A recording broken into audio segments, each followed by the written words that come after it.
The days are getting colder now, and Christmas is only a few weeks away.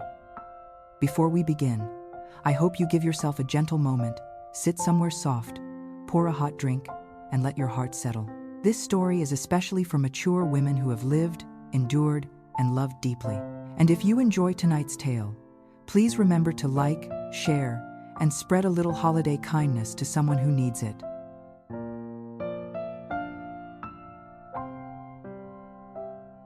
I used to believe a mother's greatest joy was seeing her child find happiness. I never imagined that on the very day my son was supposed to begin his new life, I would stand under a chandelier worth more than my entire annual income and hear people laugh at me soft, polite, cruel laughter like knives wrapped in silk. My name is Lena Ward, and I have spent most of my life with my hands in someone else's hair. A small salon, a second-hand blow-dryer, and a stack of magazine clippings taped to the mirror for inspiration that was my kingdom. I never had much, but I had my son, Evan, and raising him was the one thing I knew I had done right in this world. So there I was, in a ballroom so extravagant it felt like it had been carved out of a dream I had no business walking into. Crystal glasses, white roses, a grand staircase that curled like a ribbon. Everything whispering wealth, legacy, the kind of pedigree I wasn't born into and never pretended to belong to. Evan looked painfully handsome in his suit's strong jaw, steady eyes, shoulders that had carried us both through more storms than anyone in this room would ever bother to imagine. And the moment he saw me walk in, he smiled that gentle smile only a son gives his mother. For a brief moment, I thought maybe, just maybe, I could fit into this picture he was trying to build. But elegance has sharp edges. I felt the first cut before the ceremony even began. A cluster of women in designer gowns stood near the champagne table, their voices dipped in honey and venom. "Is that his mother?" one whispered, her manicured fingers brushing her diamond necklace. "She looks misplaced," another said, barely hiding a smirk. "Bless her heart." I pretended not to hear. Pride, I've learned, sometimes means holding your tears behind your eyelashes. I took my seat at the front, smoothing down the dress I had spent 3 nights altering myself. I'd stitched every seam with trembling hands, praying I wouldn't embarrass Evan. I didn't want to stand out, I just wanted to belong enough that no one would look at him and wonder why someone like me had raised someone like him. But the whispers never stopped.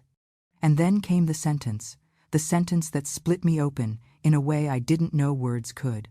"That's not a mother," someone behind me murmured. "That's a mistake in a dress." They laughed.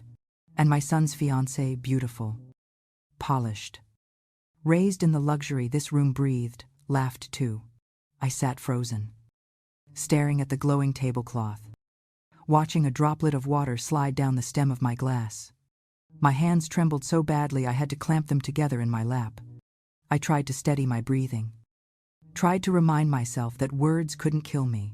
But my chest hurt as though someone had placed a fist inside and squeezed. I don't know how long I sat there, pretending to be deaf, pretending not to feel the hot sting behind my eyes. I kept repeating in my head, "This is Evan's day. Don't ruin it. Stay small. Stay quiet. Bend. Don't break." Then I heard the scrape of a chair. At first, I didn't understand what was happening. Evan was standing, my son was standing, his jaw clenched, shoulders squared, eyes burning with a fury I had never seen in him before.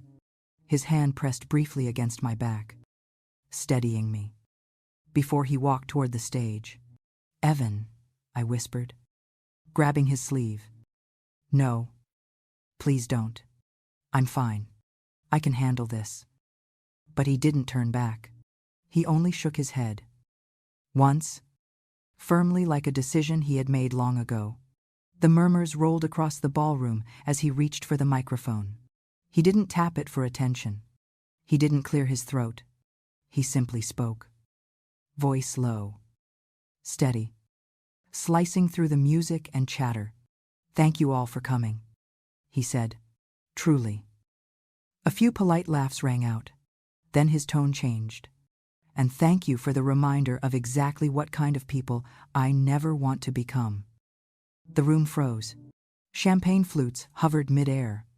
Forks stopped halfway to mouths. Even the string quartet seemed to lose rhythm for a second. My heart hammered so hard I pressed a hand to my chest. This wedding is over, Evan said. You may finish your drinks. But the marriage ends here. A gasp swept the room like a gust of wind. The bride's mother stood abruptly, knocking her chair back. The bride herself went pale, eyes wide with shock, or was it guilt? Cameras paused mid-recording. Someone dropped a glass, and it shattered like punctuation on marble. Evan stepped away from the microphone, walked straight to me, and extended his hand. Mom, he said, voice softening only for me. Let's go. I should have argued. I should have insisted he stay, or at least think it through. I should have done what mothers are supposed to do, protect their children from irreversible choices. Instead, I stared at his hand, trembling, and felt something inside me crack open. Not from devastation, from pride, the kind of explosive, overwhelming pride that rises from the deepest place inside a mother's soul. I slipped my hand into his. He squeezed it firmly, as if to say, I've got you now. After all the years you carried me, let me carry you. We walked out together past the stunned guests, past the glittering decorations, past the life he had just set on fire. When the grand doors closed behind us, I exhaled for the first time in hours. Evan unlocked the car, opened the passenger door for me. He always did, ever since he was tall enough, and said quietly, No one talks about my mother like that. Not anymore. It was the bravest, wildest, most foolish, most beautiful thing anyone had ever done for me. And I knew whatever came after this night, we had crossed into a new world. One where my son was no longer the boy I raised. He had become the man who would fight for me. The man I didn't know I needed. If you have never watched your child transform right before your eyes from a gentle soul into something fierce and unshakable, then you cannot understand what it felt like walking beside Evan as we left that ballroom. The night air hit my face first, cool and sharp. Then came the silence. After hours of music, clinking glasses, and artificial laughter, the quiet felt almost holy. Evan opened the car door for me with a tenderness that nearly undid me. I sat down, smoothing the skirt of the dress I'd worked on all week. A dress I had hoped would make me invisible. Something simple, elegant, not too loud. But it hadn't been the dress they hated. It was me. As Evan walked around the car and slid into the driver's seat, I finally found my voice.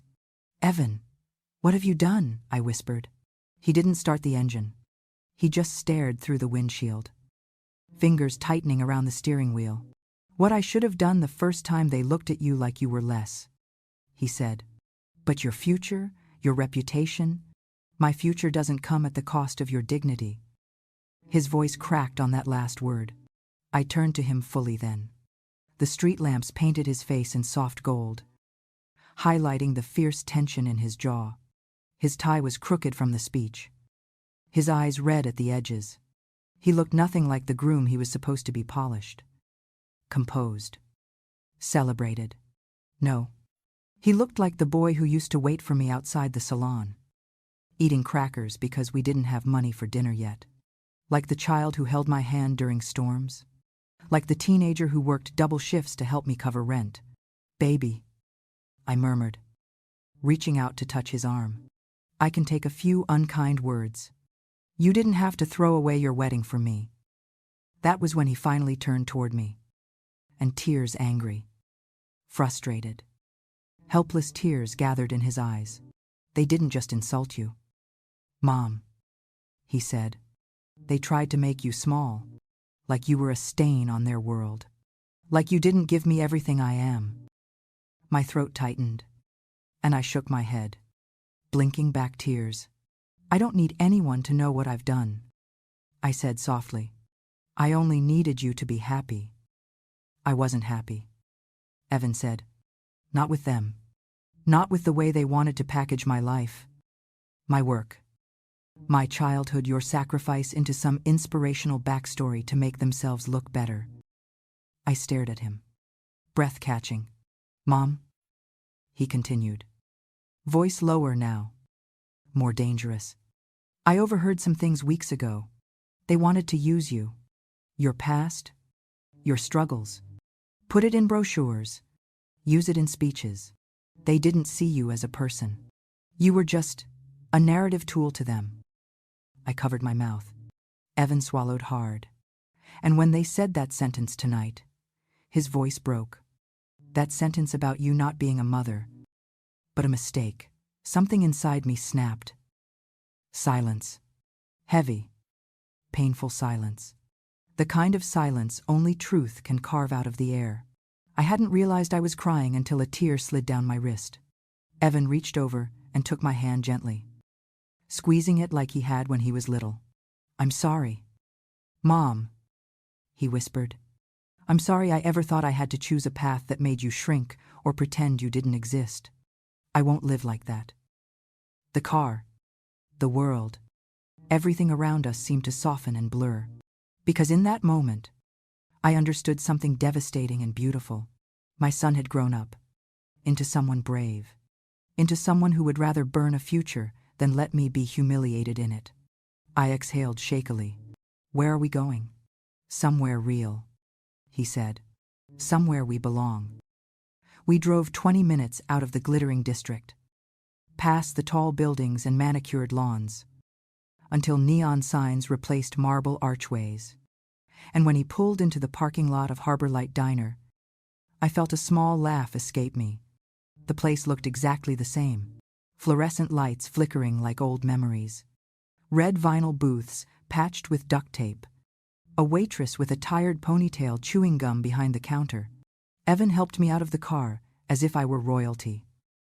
And we walked inside together. The bell above the door jingled, announcing our arrival not as broken wedding guests, not as outsiders, but as two people who had finally stepped out of someone else's story. We took a booth in the corner, the same booth we used to sit in when Evan was a boy and I needed a break from life. The vinyl squeaked under us, and I felt absurdly safe. The waitress brought us menus, but Evan pushed his aside. Just coffee for both of us, he said, and maybe a slice of the lemon pie. The waitress smiled knowingly. Rough night.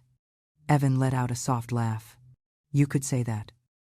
When she left, I turned to him cautiously. Evan, did you think this through? Ending a wedding in front of all those people? The consequences? He leaned back, resting his arm on the booth. I've been thinking about tonight for months. That froze me. What do you mean? Evan hesitated. Then he reached into his suit jacket and pulled out his phone. He opened an email. I saw the subject line. All documents executed, board presentation confirmed. My heart thudded. Evan, what is that?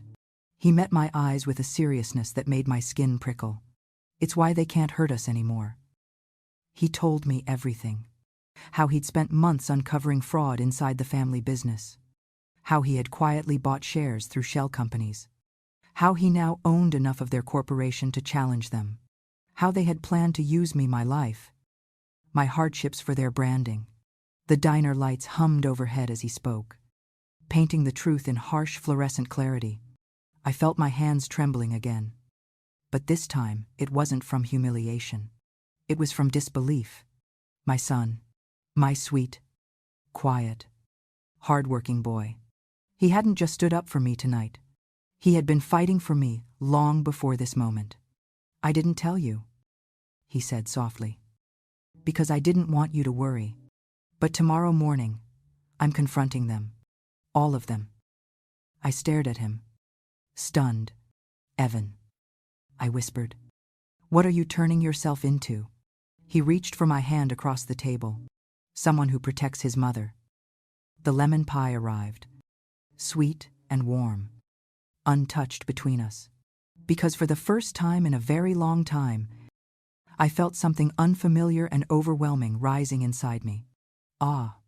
My son was not the boy I had raised in a tiny back room behind a struggling salon.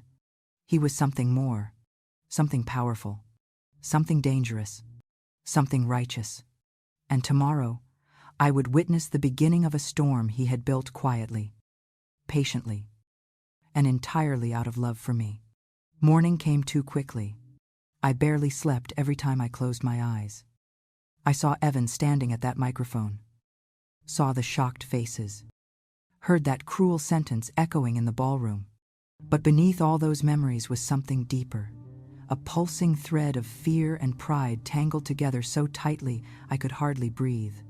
When Evan knocked gently on my bedroom door at the small motel we checked into, I was already dressed. I had chosen a plain blouse and slacks. Nothing fancy.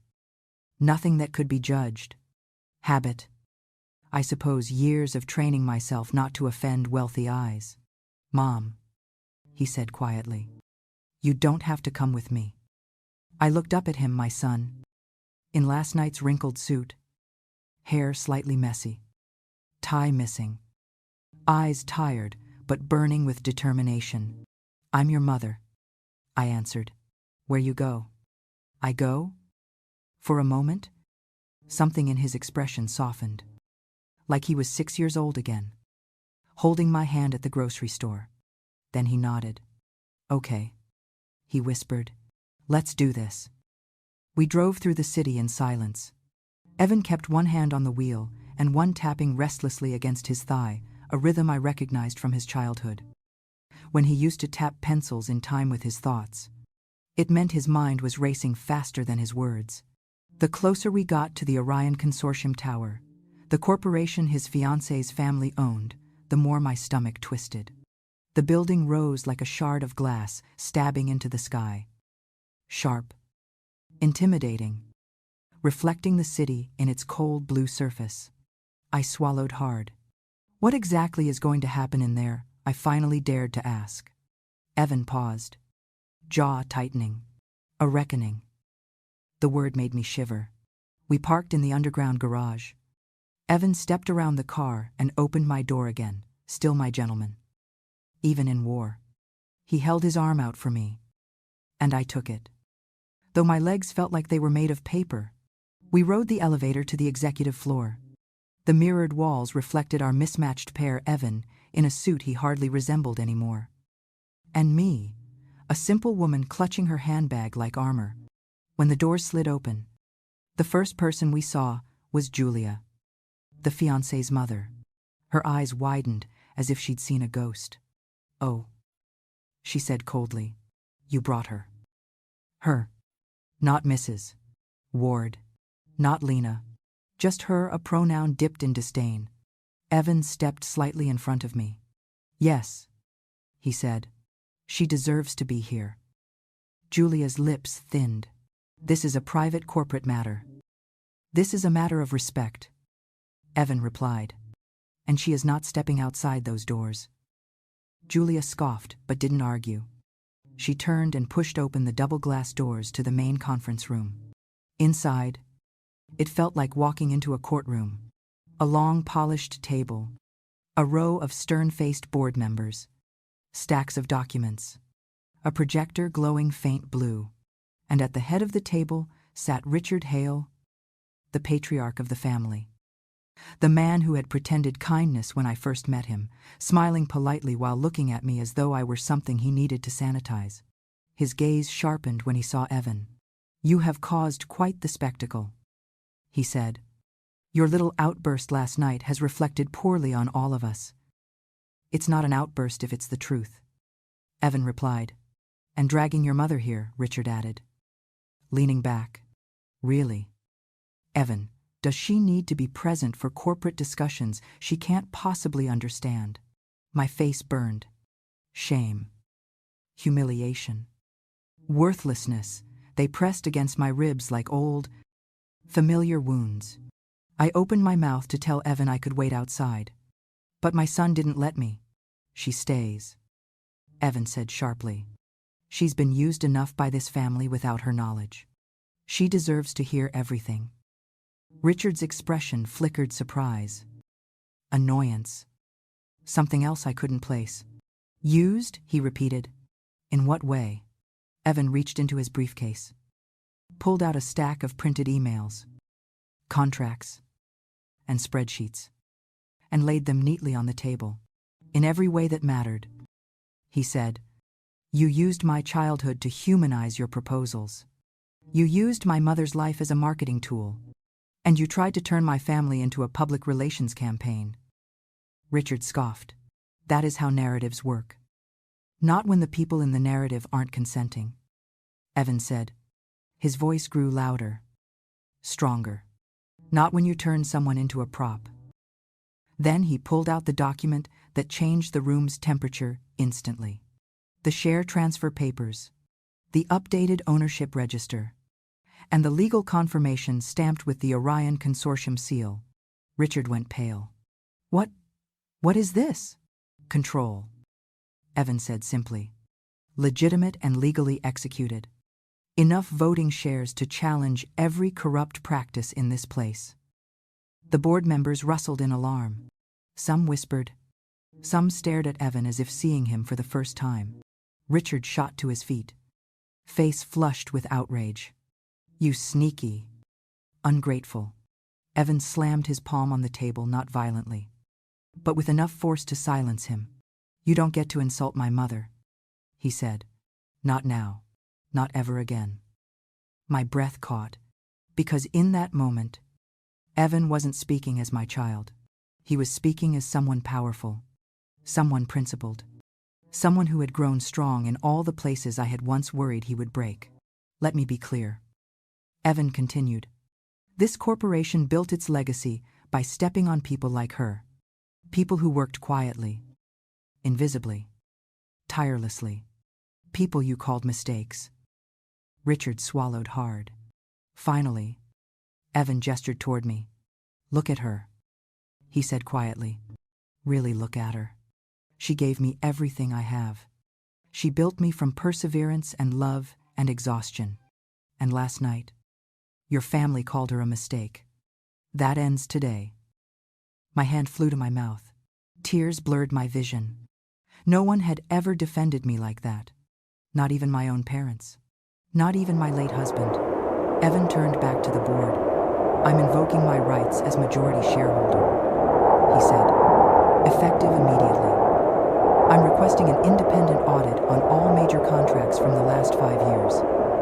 A board member choked on his breath. Richard's fists clenched. This is outrageous. This is justice, Evan said, meeting his eyes. And it's been a long time coming.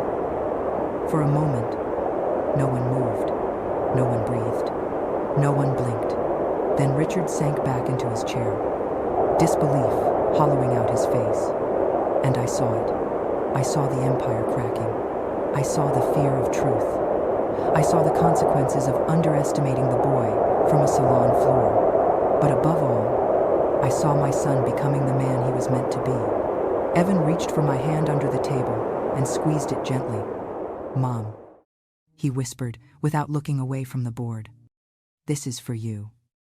My tears fell freely, now silent, grateful, unstoppable, because this wasn't just about a wedding, or humiliation, or corporate corruption. This was about a son who refused to let the world decide my worth, about a man reclaiming our narrative, about a mother realizing she had raised someone extraordinary. And as the room dissolved into chaos, arguments, accusations, demands for recess, I sat perfectly still. For the first time in my life, I didn't feel small. I felt seen. Chaos has a sound. It isn't always loud. Sometimes it's a soft, frantic rustling, the scrape of chairs, the shuffle of papers, the clipped whispers of powerful men and women suddenly realizing the ground beneath them is no longer theirs. That's what the conference room felt like after Evan unveiled the truth. I sat quietly, hands folded in my lap, watching the board members scramble, their carefully constructed world, one paved with polished speeches, curated images, and invisible victims, was wobbling, fracturing, slipping from their grip. And all because my son refused to let them reduce me to an accessory in their empire. Richard Hale, towering, immovable, accustomed to obedience, leaned back in his chair as if someone had punched the air out of him. His face was drained of color, his mouth working silently, searching for words that would not come. His wife, Margaret, stood at his side, trembling in fury. Her pearl bracelet rattled against her wrist as she pointed a shaking finger at Evan. "You will ruin everything," she hissed. "Do you understand that everything we built, everything our name stands for?" Evan interrupted calmly. "A name that stands on lies shouldn't stand at all." I felt the words strike the room like a slap. Margaret flinched. Richard's jaw twitched. A few board members exchanged looks. Guilt, fear, resignation. It was a tapestry of everything they had silently tolerated for too long. One man at the far end, a thin, nervous-looking director, cleared his throat. "Mr. Ward," he said, addressing Evan with a forced composure. "You're very young to be taking such heavy-handed action. Are you sure you understand the complexity of—" Evan raised a brow. "Do you understand the complexity of stealing from the communities you claim to serve?" The man's face blanched. I blinked. Because there, beneath my son's steady tone, wasn't anger, it was disappointment. As if these powerful people had undone themselves long ago. And he was simply placing a mirror in front of them. Margaret slammed a folder closed. "This is a stunt," she barked. "A childish tantrum. Your behavior last night was already disgraceful, humiliating my daughter in front of hundreds." Evan didn't flinch. "She chose silence," he said. "She laughed when you insulted my mother. That tells me everything I need to know." Margaret froze, her mouth opening and closing like a wind-up toy that had finally jammed. My pulse quickened. Not from fear, from awe. My son, who used to apologize to store cashiers even when he did nothing wrong, was standing in a room full of predators. And he wasn't blinking.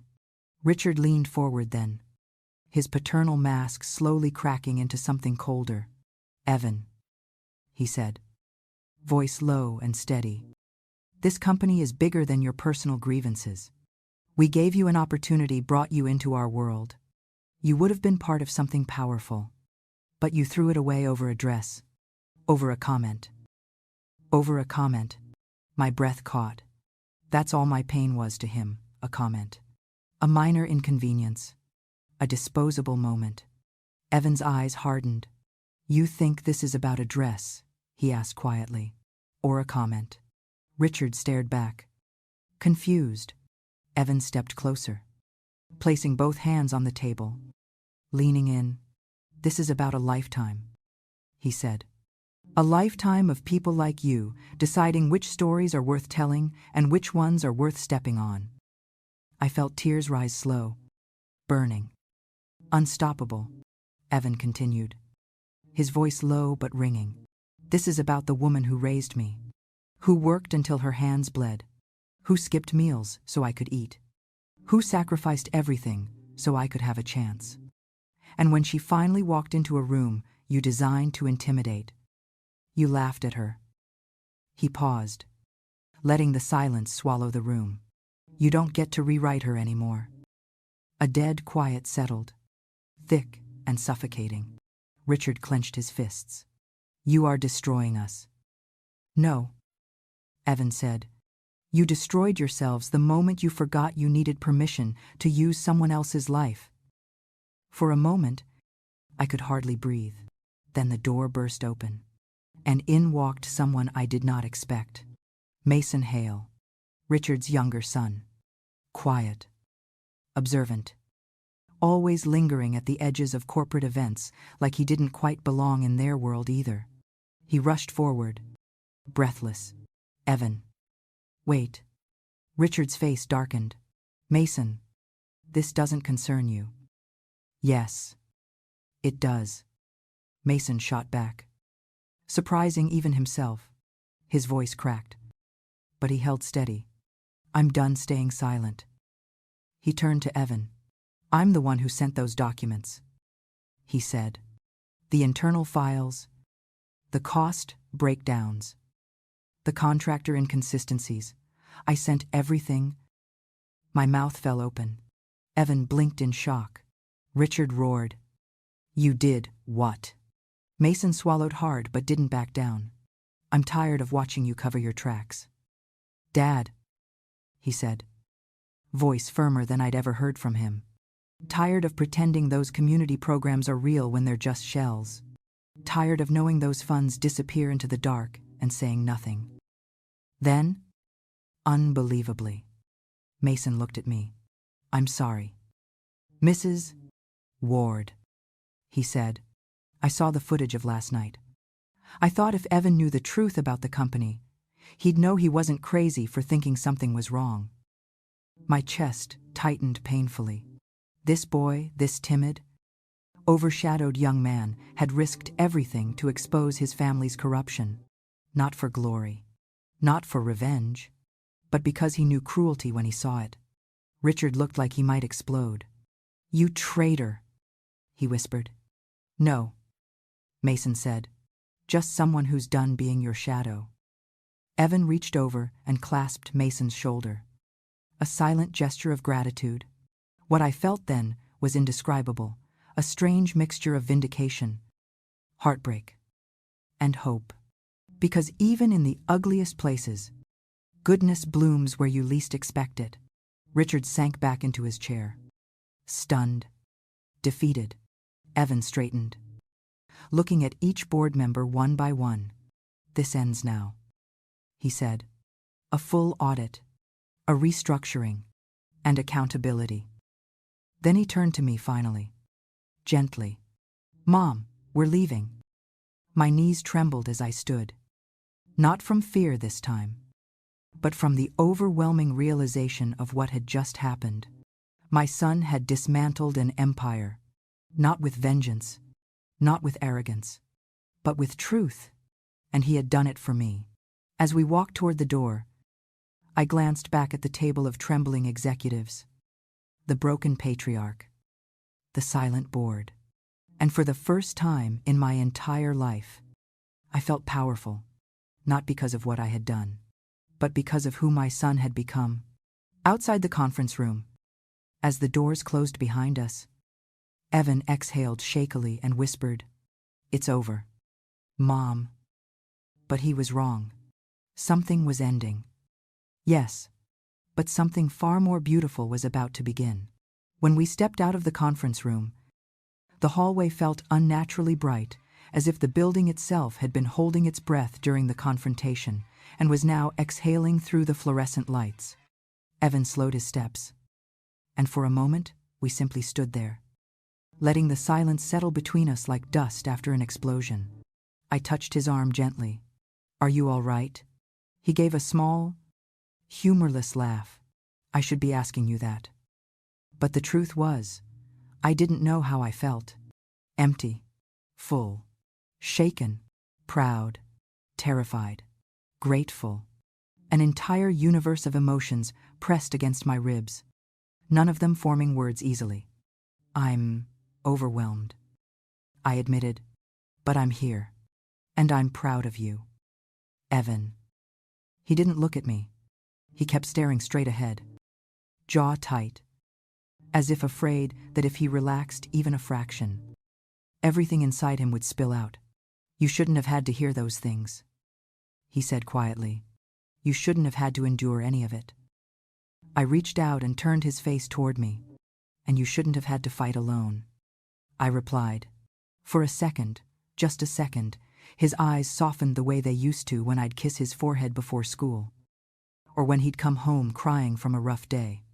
Underneath all the strength he had shown today, he was still my boy. We walked toward the elevator, but suddenly, a voice echoed down the hall. Evan, Mrs. Ward, wait. It was Mason. He jogged toward us, slightly out of breath, clutching a few folders to his chest, even outside the conference room. His hands were trembling. Evan frowned. Mason, you shouldn't be talking to us right now. Your family. I don't care what they think. Mason interrupted. I need to show you something. He held out the folders. They were thick, heavier than anything I expected. Evan opened the first and skimmed a few pages, his spine straightening as he read. What is this? He asked. The rest of the files, Mason said. Everything I could get my hands on. Off-the-record payments, fake contractors, internal directives instructing managers to ignore building safety issues, things that could hurt people. Evan, actual families. I couldn't keep pretending. So you're... What whistleblowing? Evan asked carefully. Mason nodded. I guess I am. I looked at him, really looked at him. For years he had been overshadowed by his father. Spoken over. Dismissed. Today? He had stood up in a room, his own blood ruled, and said, Enough. You're brave. Mason. I said softly. He swallowed hard, as if he wasn't used to praise. Thank you, Mrs. Ward, he whispered. I always admired how Evan talked about you, how he said you raised him with nothing but grit and kindness. I think part of me wished I had a mom like that. His voice cracked. I felt my heart twist. You're welcome at our home anytime, I said without thinking, and I meant it. A faint smile tugged at his lips before he turned back to Evan. You need to know, Mason continued. My father isn't going to stay quiet. He'll call in lawyers, allies, shareholders, everything he can to stop you. I expected that, Evan said, but he won't win. Mason added quickly, because the truth is worse than the rumors.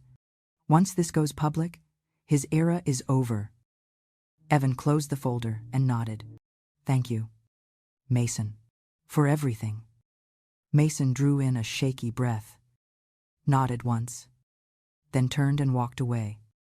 Shoulders hunched but head held a little higher than before. When he disappeared around the corner, Evan muttered, He's the only one of them worth respecting. I didn't disagree.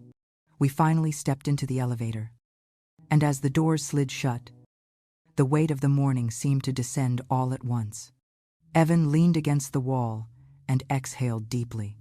Mom, he said quietly. I know I looked confident in there, but I'm scared. That confession, so raw, so human, cut through all the tension. You're scared because you care, I said gently. Because doing the right thing costs something. He rubbed his temples. If this blows up, if this becomes a national story, if investors panic, I could lose everything. City Pulse, my credibility, all of it. And yet you went through with it. He lifted his gaze, brows furrowed. Why does that not surprise you? I smiled faintly. Because I raised you, and I know your heart. The elevator chimed, and we stepped out into the lobby. A line of reporters was forming outside the glass doors. Already word traveled faster than shame in this industry. Evan froze. Mom, we need to get you out without them attacking you. I touched his arm. I've been through worse than a few cameras. He shook his head. Not while I'm breathing. He steered me through a staff exit, down a back stairwell, and out into an alley where only a few employees smoked during lunch breaks. It wasn't glamorous, but it was quiet. We reached the car, and Evan opened my door. But before getting in, he stopped. Mom, he said, there's something else. My chest tightened. What is it? I didn't tell you everything. Fear prickled at my skin. Evan. He crouched so we were eye to eye. I didn't just uncover corruption, he said. I didn't just buy shares for leverage. I had another reason. I held my breath. He continued slowly, almost painfully. I knew the more time I spent around that family, the more they tried to mold me into something I'm not. Someone colder. Someone ashamed of where I came from. I blinked rapidly, ashamed of me. He nodded once. No matter how much I fought it, I started to feel it in my bones. Like their world was poisoning me. Like I was losing the boy you raised. I needed a way out that didn't destroy the people who depended on City Pulse or the neighborhoods we worked with. So I built one. My throat tightened so sharply I could barely speak. "Oh, Evan," he swallowed. Voice steady but soft. "I didn't want a life where I had to hide you." That sentence, those 8 words, broke something in me. All those years of pretending I was small, all those nights wondering if he was embarrassed of me, all those times I'd stood quietly in corners so he could shine. Gone. The dam inside me burst. I reached out, cupping his face, my voice shaking. "You could never lose the boy I raised," I whispered. "Not truly. And I was never something you needed to hide." His eyes shimmered. "Then why did they make me feel like I had to?" I shook my head fiercely. "Because broken people break others. You didn't belong in their world. You built your own with integrity, with compassion, with purpose." He rested his forehead against mine. And for a moment, neither of us said anything. Just mother and son, breathing through the fear together. Then Evan stood, opened the passenger door once more, and said softly, "Let's go home." And though everything in our world had changed, though our lives had shifted in a single night, though war had been waged in conference rooms instead of battlefields, that word still felt the same. Home. Small. Warm. Ours. The kind of place where real things grow. Home. It's strange how a single word can feel like a shelter, a promise, and a question all at once. As Evan drove us back to our small apartment complex, a place that would look laughably modest to anyone in the Hale family, I felt something inside me unclench. Modest or not, it was ours. The moment we stepped inside, Evan tossed his suit jacket onto the couch and loosened his collar with a sigh so heavy it seemed to shake the walls.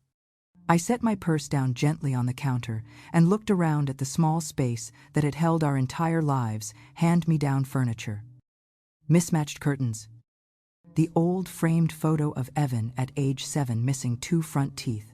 This apartment had seen tears, birthdays, laughter, storms, empty refrigerators, and small victories. It was no palace, but it held real joy. The kind you can't purchase. Evan dropped into a chair at the kitchen table and rubbed his face with both hands. "I can't believe any of this is real," he muttered. I poured 2 glasses of water and joined him. "It's real. And it's over. At least for now. You did everything you could." He let out a short, humorless laugh. "Funny. I thought I'd feel victorious. But all I feel is tired." "Of course you're tired," I said. "You carried the weight of a corrupt empire for months alone. And then you detonated it in one morning." He shook his head wearily. "It wasn't just the company, Mom. It was everything. Their expectations, their eyes always judging. The way I kept feeling like I needed to apologize for where I came from." My chest squeezed. He never said these things aloud growing up. Never complained. Never blamed me. But the pressure had been suffocating him. "You never had to apologize for me," I whispered. Evan's voice cracked. "I know, but they made me feel like I did." The confession sliced through me. It wasn't his fault he felt that way. It was the world polished, privileged, cultured on the surface yet cruel, elitist, and sneering underneath.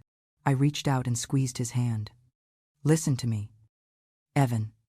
There was never a day in my life where I wished you were someone else. But I have spent too many days wishing I could give you more so you wouldn't feel less." He stared at me, startled. "Mom, you gave me everything." "Maybe that's true," I said softly. "But I still hate that my life was something they felt entitled to judge, and that you absorbed their judgment." For the first time that day, Evan's eyes filled again. He shook his head fiercely. "No, their cruelty is not your fault. Their world is broken, not you." The words landed deep, healing in a place I didn't know was still bruised. We sat in silence for a while. Then Evan straightened. "There's something else coming," he said quietly. "The board is going to leak their version of the story. They'll claim I staged a hostile takeover, that you manipulated me, that I'm reckless, emotional." He clenched his jaw. "They're going to use you again, Mom, as ammunition." A cold ripple ran through me. Of course they would. When people of power fall, they claw and crawl through whatever dirt they can grab. "And what will you do?" I asked. His voice softened. "The same thing I did today. Protect you." I squeezed his hand. "But who will protect you?" "I'll protect him." The voice came from the doorway. Both of us turned sharply. There stood Mason Hale, wide-eyed, breathless, holding a duffel bag and a manila envelope. Rain dotted his jacket. He'd been running. Evan frowned. "Mason, how did you even find where I live?" Mason stepped inside shyly. "I followed one of the reporters. They were trying to track you down." "Oh God," Evan muttered. Mason lifted both hands in surrender. "I swear I didn't bring them with me. I waited until they left." I stood slowly, unsure what to make of this trembling young man standing in our doorway like a stray dog seeking refuge. "Why are you here?" I asked gently. He swallowed hard. "I don't have anywhere else to go." My heart squeezed. Evan blinked. "What do you mean?" "My father fired me," Mason whispered. "Said I was a disgrace. Told me to get out of his sight. My mother isn't speaking to me. My sister blamed me for everything. So," he gestured helplessly at his duffel bag, "here I am." The words hung in the room like a fragile plea. Evan stood and approached him slowly. You didn't have to do that. Exposing everything. You could have stayed quiet." Mason's chin trembled. "I stayed quiet my whole life. All it did was help my father hurt people." He looked down at his shaking hands. "I wanted to do one thing right." I felt a lump rise in my throat. This boy, cast out by his wealthy family, had chosen truth over blood. He had chosen conscience over comfort. "Mason," I said softly, stepping closer. "You're safe here." His eyes glistened. "Really?" "Of course," I said. "Anyone brave enough to stand up to someone like your father deserves a place to land." For a moment, he looked as if he might collapse from sheer exhaustion. Evan clapped him gently on the shoulder. "Stay tonight. We'll figure out the rest tomorrow." Mason nodded gratefully, wiping his eyes. As we settled him in, I glanced toward the framed photo of Evan at age 7. Funny how life circles. I used to worry my son didn't have enough. No siblings, no father, no village. But now, standing in my small living room, with these two young men, one forged by hardship, the other by defiance, I realized something. Evan wasn't alone. He had people who believed in him. He had truth on his side. He had integrity, resilience, and the quiet power of someone who refuses to bend. And for the first time since the wedding, something inside me felt steady. Maybe this fall from grace was actually a rise. A painful one, a costly one, but a rise nonetheless. Tomorrow, the world might tear him apart, but tonight, he was home. I didn't expect peace that night, not after everything that had been set in motion, but somehow, the apartment felt gentler with the three of us inside. Evan slept lightly on the couch. Suit pants wrinkled, dress shirt half buttoned. Exhaustion finally catching up to him. Mason was curled in the spare room, still wearing one shoe when he dozed off. Poor boy must have collapsed the moment his body hit the mattress. And I sat alone in the kitchen, sipping lukewarm tea, staring at the steam that no longer rose from my cup. It's strange what moments stay with a mother. Not the chaos, not the explosions, but the quiet after the fire. The stillness where you finally see what survived the burn. The next morning came wrapped in fatigue. My bones ached with the weight of yesterday's humiliation and the shock of my son's strength. But when I stepped into the living room and found Evan frying eggs in a pan too small for his ambition, I smiled despite everything. "Mornin', Mom," he said, not turning around. "Morning," I murmured. "You didn't have to cook." He shrugged. "You did enough of that for both of us over the years." I reached out and touched his arm. "You've done enough for me too." Before I could say more, there was a soft yawn behind us. Mason appeared, hair sticking up in every possible direction, wearing a t-shirt Evan had loaned him. It dwarfed his thin frame. "I, hope it's okay that I used your towel," he mumbled. "Of course," I said warmly. "You're our guest." He blinked at that word guest, as if unfamiliar with a home that welcomed him. He sat at the table, hunched and quiet, while Evan slid scrambled eggs onto plates. Only then did I notice something on the TV. The news. A headline flashed across the bottom of the screen. Orion Consortium, in turmoil, whistleblower actions, spark investigation. Below it, a photo of Richard Hale looking furious, and a smaller photo of Evan speaking at a conference. My stomach dropped. Evan followed my gaze and grabbed the remote, turning up the volume. Anonymous board member leak indicates years of financial misconduct, with falsified contracts and misuse of community development funds. More photos. More headlines. Then, a clip of our runaway wedding. The moment Evan took the microphone. The moment he said the L word, "Never become those kinds of people." God. My hand flew to my chest. The footage spread across every major channel, looping endlessly.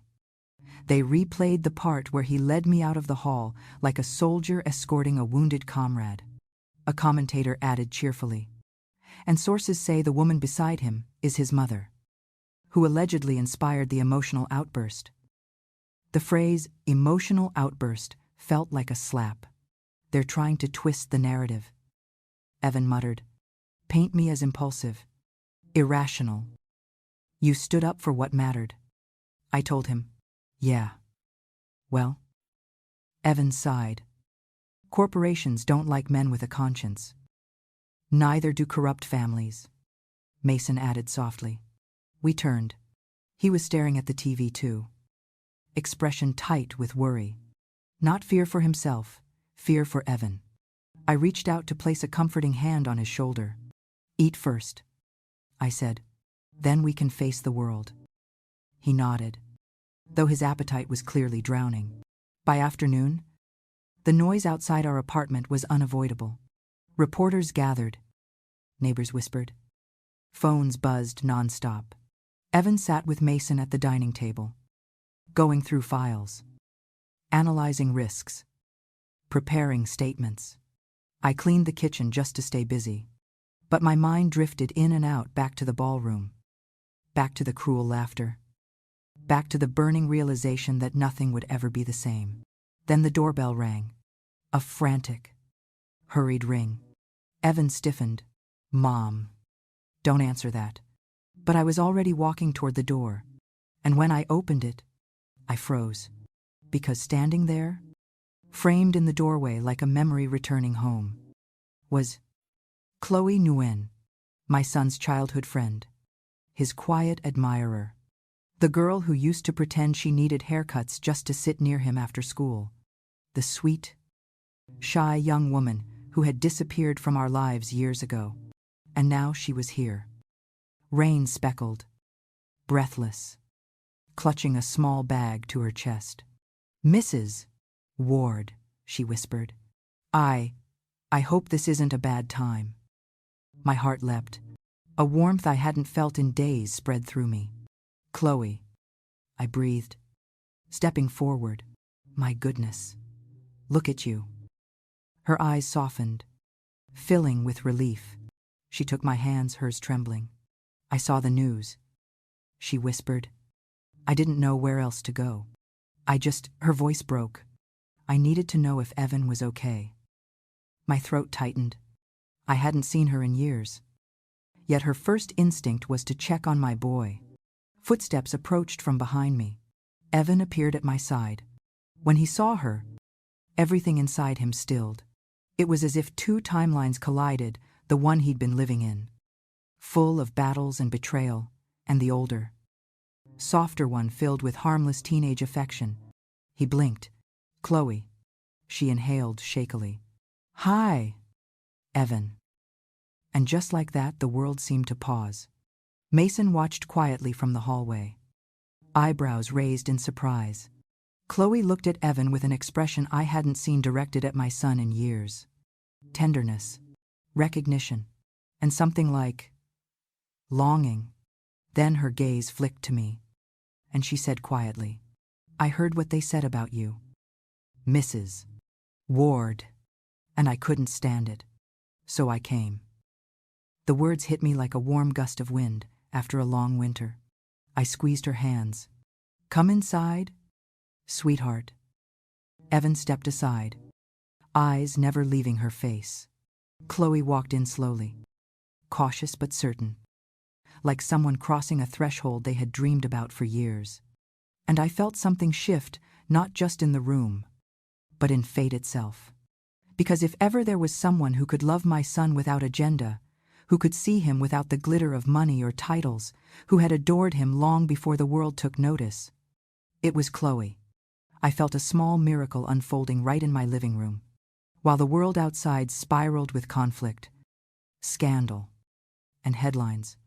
Inside our home, life cracked open a new door, perhaps the most important one yet.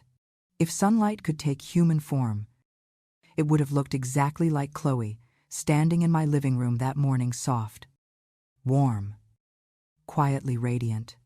She hadn't changed much from the girl I remembered. Gentle eyes, careful smile, that subtle nervous energy of someone who feels deeply but speaks cautiously.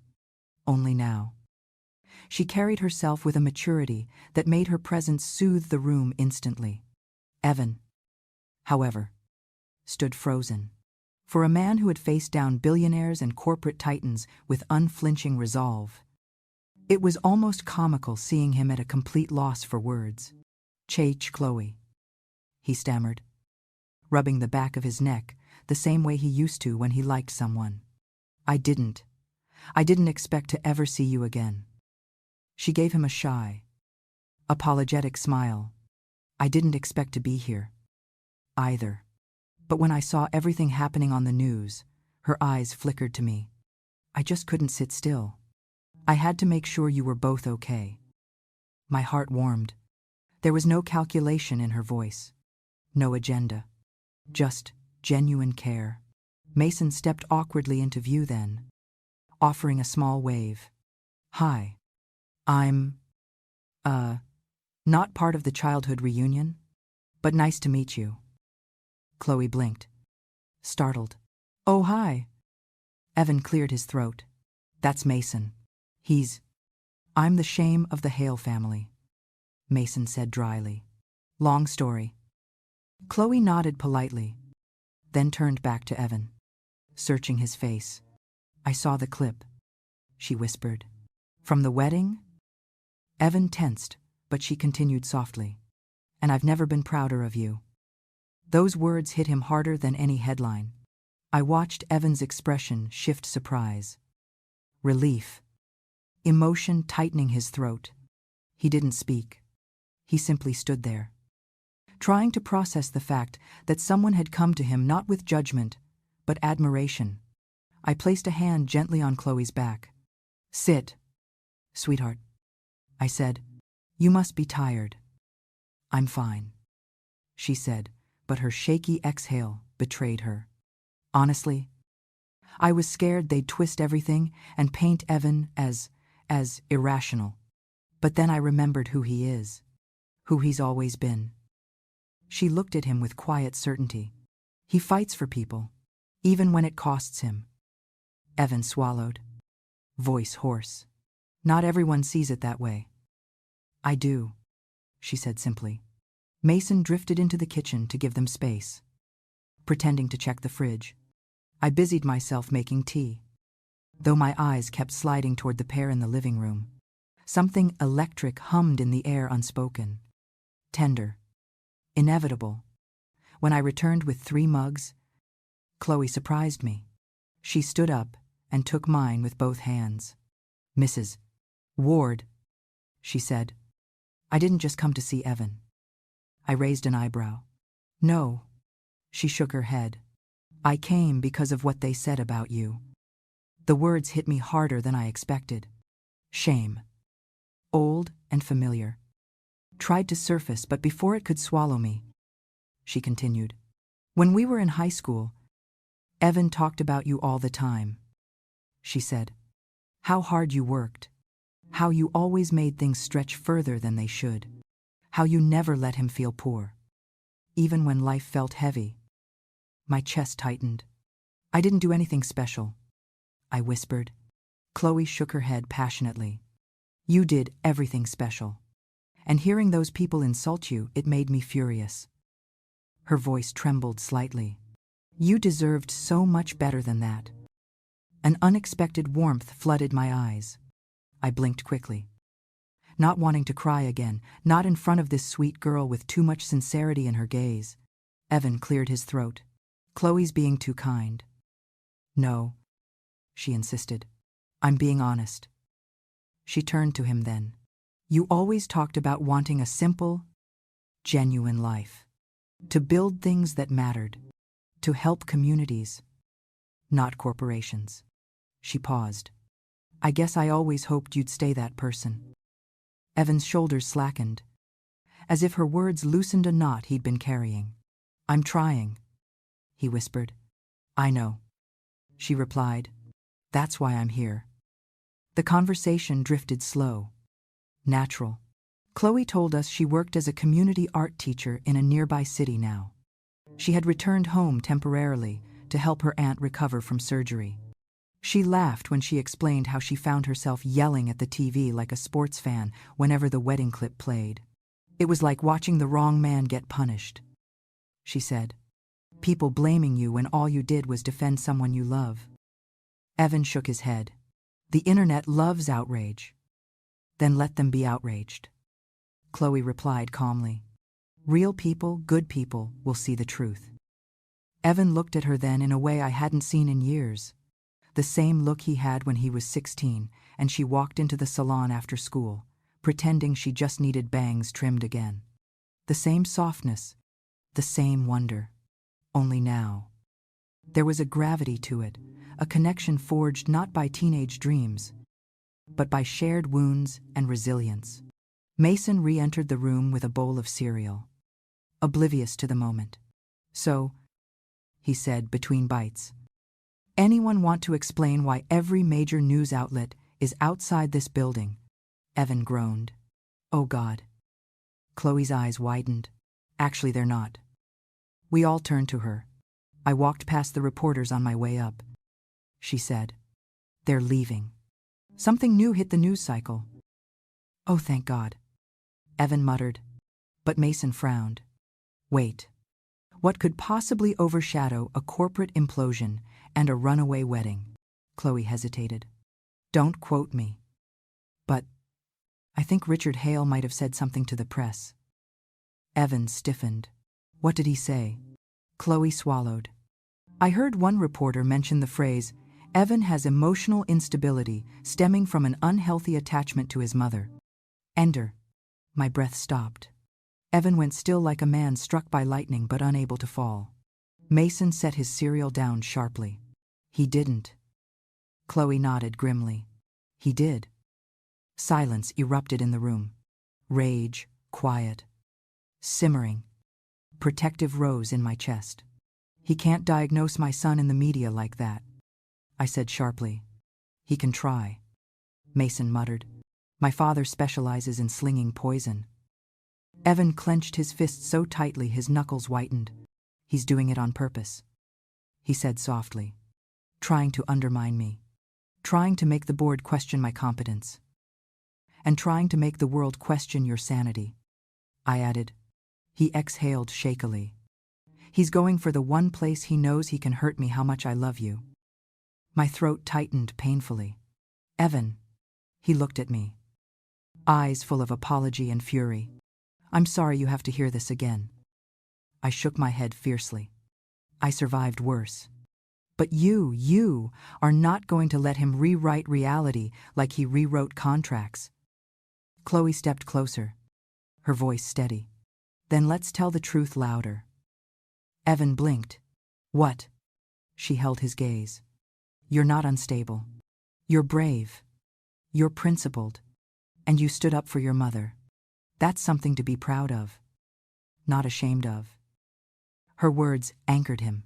Mason chimed in, crossing his arms. You need to release your own statement. Soon. Before the media spins it further. Evan rubbed his temples. I know. But I don't want to drag Mom into this again publicly. You won't, I said firmly. If someone must speak, I will. 3 pairs of eyes swung toward me. Mom, no. Evan said immediately. But something inside me had shifted since yesterday. Something had risen steadier, stronger, refusing to shrink again. I am done being someone else's silent story. I said, if Richard Hale wants to drag my name into the limelight, then I will walk into it myself. I am done being someone else's silent story. I said, if Richard Hale wants to drag my name into the limelight, then I will walk into it myself on my terms. Chloe's eyes sparkled with admiration. Mason whispered, Mrs. Ward, you're incredible. But Evan stared at me with a mix of fear and awe. Mom, he said quietly. Are you sure? I lifted my chin. I'm not afraid anymore. And for the first time in my life, I truly wasn't. I wasn't afraid anymore, but Evan was. Not of Richard, not of the media, not of losing his company or reputation. He was afraid of losing me. I saw it in the way he tightened his jaw, in the way his hands curled slightly at his sides, as if bracing for impact. Mom, he said carefully, you don't owe the world an explanation. You don't have to prove anything, especially not to them. I know, I replied, softer this time. But I owe something to myself, to you, to the girl I used to be, the one who hid behind salon chairs because she was ashamed of where life had placed her. Evan swallowed hard. Mom. Chloe stepped closer, placing a gentle hand on his arm. She's right. Evan, she said quietly. Sometimes strength isn't about fighting. Sometimes it's about being seen. Her voice steadied him more than mine. He exhaled slowly, nodding, though his brows stayed drawn together. Let's think on it, he finally said. Make a plan. No emotions. No rush. But life has a way of making its own timing. Barely an hour later, someone knocked on the door. 3 brisk knocks. Assertive. Businesslike. Evan stiffened. Don't open it. But I already recognized the rhythm. It wasn't a reporter. It wasn't a neighbor. It wasn't trouble. It was Officer Ramirez, the woman who lived down the hall and occasionally brought me leftover empanadas. She was off duty now, wearing jeans and a windbreaker, hair tied back. When she saw all our worried faces, she raised both hands. Relax, she said. Not here on official business. Evan opened the door wider. What's going on? I wanted to warn you, she said, lowering her voice. Reporters are circling back. But more importantly, one of them leaked a quote from Richard Hale's unofficial statement. My stomach tightened. Another one. She nodded gravely and handed Evan her phone. He read the screen silently at first. Then his jaw clenched so sharply it looked painful. What does it say? I whispered. He hesitated, then turned the phone toward me. It read, Evan Ward is emotionally volatile, and his mother's influence has been destabilizing for years. She struggles with delusions of persecution, which her son often absorbs. Our family tried to help him, but they chose toxic loyalty over reason. Anonymous Orion source. I felt the world tilt beneath me. For a moment, Everything blurred my vision. My breath. The room. It was as if someone had placed a hand on my chest and pressed until something cracked. Toxic. I whispered. They called me toxic. Chloe gasped softly. Mason muttered a curse. Officer Ramirez shook her head. Disgusted. Evan looked horrified. Mom. No, he said, rushing to my side. Don't internalize that. It's not true. It's not even close to true. But I couldn't speak. I couldn't breathe. The words stabbed deeper than anything I'd heard at the wedding because they didn't just insult me. They pathologized me. Turned my love into a sickness. Turned my sacrifices into poison. Turned my motherhood into a flaw. Evan took my hands in his. Look at me, he pleaded. Please. I lifted my eyes, and something in his expression cut through the spiral. Rage not aimed at me, at them. At the world that refused to see the woman who had raised him. He stood abruptly. Okay, he said. Voice like steel. That's it. We're responding. Today. Mason nodded. We should draft a statement.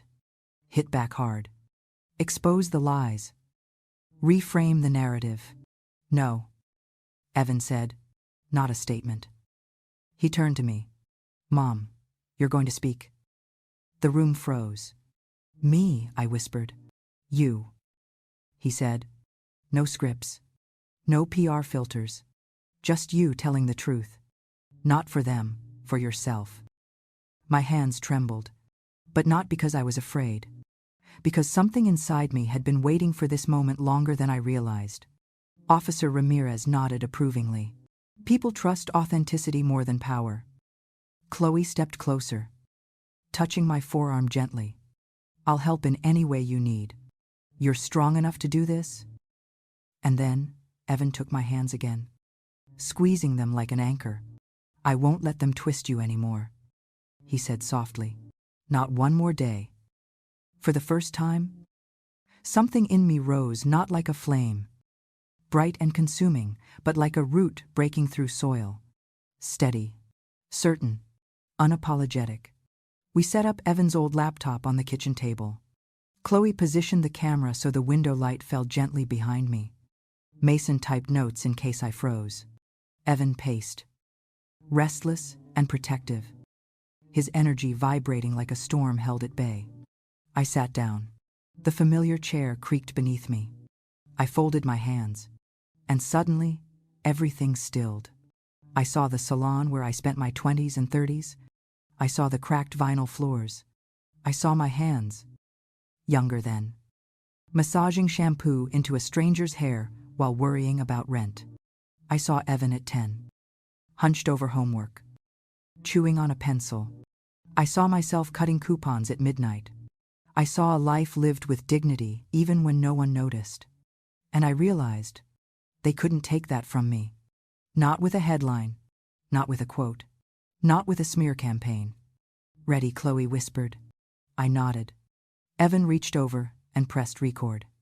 I took a breath. My name is Lena Ward, I began. And I'm not a mistake. The words vibrated through me like a tuning fork. Chloe's hand shot to her heart. Mason straightened like he'd been struck. Officer Ramirez murmured. Damn. I continued. Voice steadier. I have lived my whole life quietly. I worked hard. I raised a son I am proud of. I never needed recognition. And I never wanted pity. But yesterday, a powerful family decided to rewrite my story for their own purposes. I lifted my chin. I won't allow that. Evan's breath hitched. Though he didn't interrupt. They said I was delusional, toxic, that my son stood up for me because I destabilized him. I paused. That is not the truth. And mothers like me, women who work long hours, who stretch dollars, who hold their families together, deserve to be spoken of honestly. My voice grew stronger. I am not toxic. I am not delusional. I am a mother. A tear slid down Chloe's cheek. I raised a man who chose integrity over wealth. Compassion over silence. Truth over convenience. If that makes me a flaw in someone else's narrative, I leaned closer to the camera. Then their story was never worth telling. The room held its breath. And if loving my son fiercely is a crime, I whispered, then I plead guilty with pride. The silence that followed was electric, reverent, absolute. Evan stepped forward and turned off the camera, not because the message was finished, but because nothing more needed saying. He looked at me with something deeper than pride, something closer to awe. "Mom," he said hoarsely. That was perfect. For the first time since the wedding, I felt whole. After I finished speaking into that camera, the apartment went utterly still, as if the world outside paused for just one breath. Evan stood there, staring at me like he was seeing me for the first time. Not as the mother who packed his lunches or stayed up late sewing hems, but as a woman with a voice powerful enough to shake the ground beneath a corrupt empire. "Mom," he whispered, "you didn't just defend yourself. You dismantled every lie they're trying to build." I opened my mouth to answer, but before a single word could escape, my phone buzzed, then vibrated again, and again. A cascade of notifications lit up the screen. Chloe leaned over, eyes widening. "It's already spreading." I blinked in confusion. "But we only recorded it." "I uploaded it," Evan said quietly. "Unlisted. But someone must have shared it already. It's everywhere." I felt suddenly exposed, like the entire world had walked into my kitchen uninvited. But before anxiety could take hold, Chloe took my hand gently. "Mrs. Ward, look." She turned the screen toward me. Hundreds of comments, thousands of shares, people writing from everywhere: nurses, factory workers, teachers, single parents, all saying the same thing. "You spoke for us." One comment read, "This is the most honest thing I've heard all year. She's not a mistake. She's America." Another, "A mother's love isn't toxic. Manipulation disguised as concern is toxic. This woman is the definition of strength." And one more that made my hand fly to my mouth. If my son defended me like that, I'd walk through the fire with him too. Tears blurred my vision, not from pain this time, but from something warmer, softer. Vindication. Evan exhaled shakily and sat beside me. "Mom, people are listening." But before I could fully absorb that, the apartment intercom buzzed loudly, making all of us jump. Mason froze. "Reporters again." Evan checked the screen. His entire expression changed. "No," he murmured. "It's her." Chloe looked up. "Her who?" Evan didn't answer. He hit the button and opened the downstairs door. Footsteps echoed in the stairwell, uncertain, hesitant, but familiar. A moment later, a young woman appeared in the doorway. Tall, elegant, dressed in expensive clothes she hadn't taken time to iron. Hair pulled into a messy bun instead of the careful styles she once wore. Hale, Evan's ex-fiancée. Chloe stiffened but stayed silent. Mason looked away, guilt flickering across his features. Adeline stepped inside like someone entering a courtroom, not knowing if she'd be welcomed or condemned. Her eyes found Evan first. Then they drifted to me, and she looked broken. "I heard your video," she whispered to me. "I didn't know what they said. At the wedding, I didn't know my mother." Her voice cracked. "I didn't know how cruel it was until I saw it replayed, until I heard you speak." I said nothing. She swallowed hard, tears gathering. "Mrs. Ward, I came to apologize." Evan stiffened. "Addie." "No," she said quickly, raising a trembling hand. "Let me speak." She turned fully toward me. "You didn't deserve any of it," she whispered. "Not the words, not the stares, not the way I failed to defend you. I thought staying quiet would keep the peace. I thought it was kinder not to challenge my family." She shook her head, tears falling. But silence is cruelty too. My heart softened, not for her, not for the apology, but for the truth in her voice. Chloe watched quietly. No bitterness in her expression. Only empathy. Adeline continued, voice barely audible. You were nothing but gracious to me, and I let them humiliate you. I let myself be shaped by their expectations. And I lost the man I loved because I forgot how to be human. Evan's jaw tightened, but he didn't speak. Adeline wiped her cheeks and offered me a small envelope. It's a written apology, she said. For you, not the internet, not the press. You don't have to read it now. I accepted it quietly. Thank you, I murmured. She nodded, as if relieved simply to have been allowed inside the room. Then she turned to Evan. You're doing the right thing, she whispered. Even if it destroys everything my family built, it needed to burn. Her voice wavered. And I'm sorry I wasn't someone who could stand beside you in that. I wasn't strong enough. She stepped backward toward the door. Goodbye, Evan. But he spoke before she reached it. Addie. She paused. He walked toward her, not to reconcile, not to reach for something lost, but with calm gratitude. You're doing the right thing too, he said softly. By leaving. A tear slipped down her cheek. She nodded once and stepped out of the apartment. When the door closed, Chloe let out a breath she'd been holding. Mason rubbed his eyes, and Evan stood still for a moment, collecting himself, letting the past settle behind him like dust. Then he turned to me. You okay? Mom. I smiled faintly. Yes.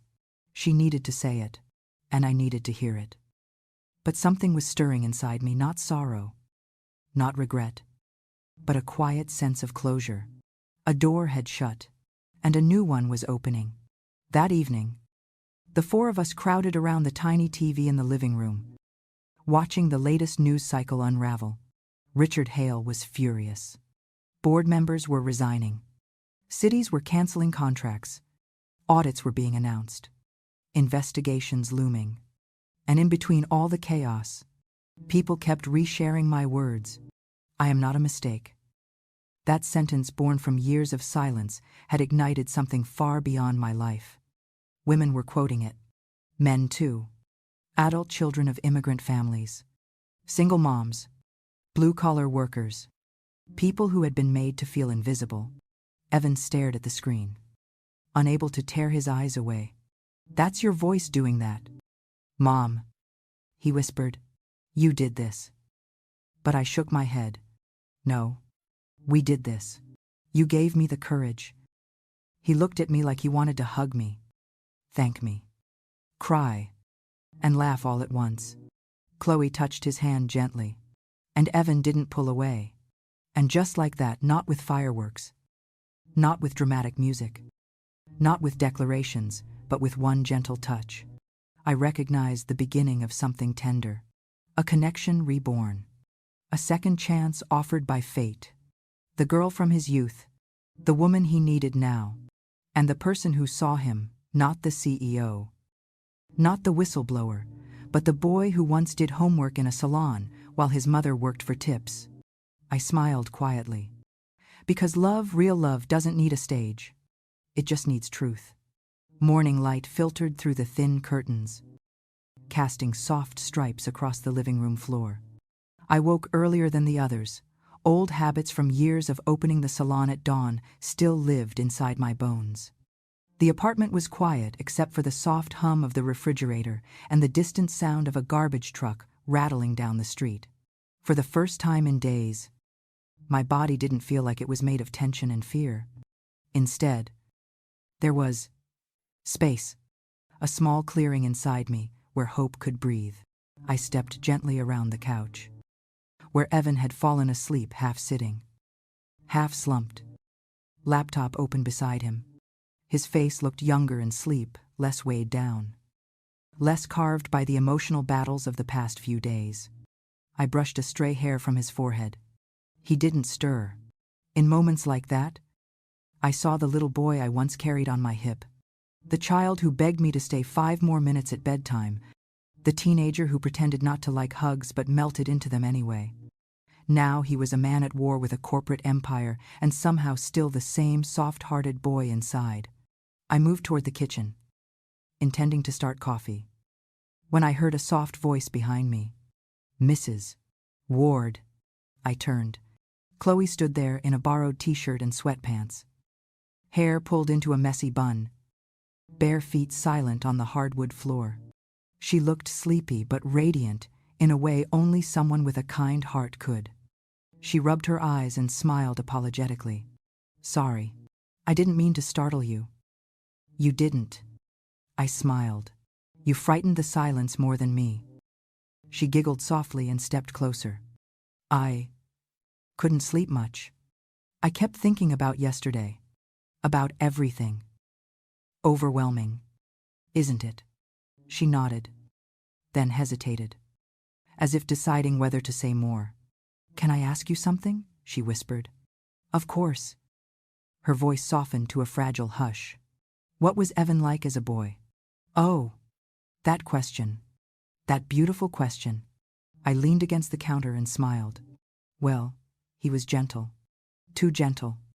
Sometimes. The kind of boy who picked up worms from the sidewalk so they wouldn't get stepped on. The kind who apologized even when other kids hurt him. But he was also stubborn. Fiercely so. Once he set his mind on something, good luck changing it. Chloe's eyes shone with tenderness. That sounds exactly like the Evan I remember. You two were close in school.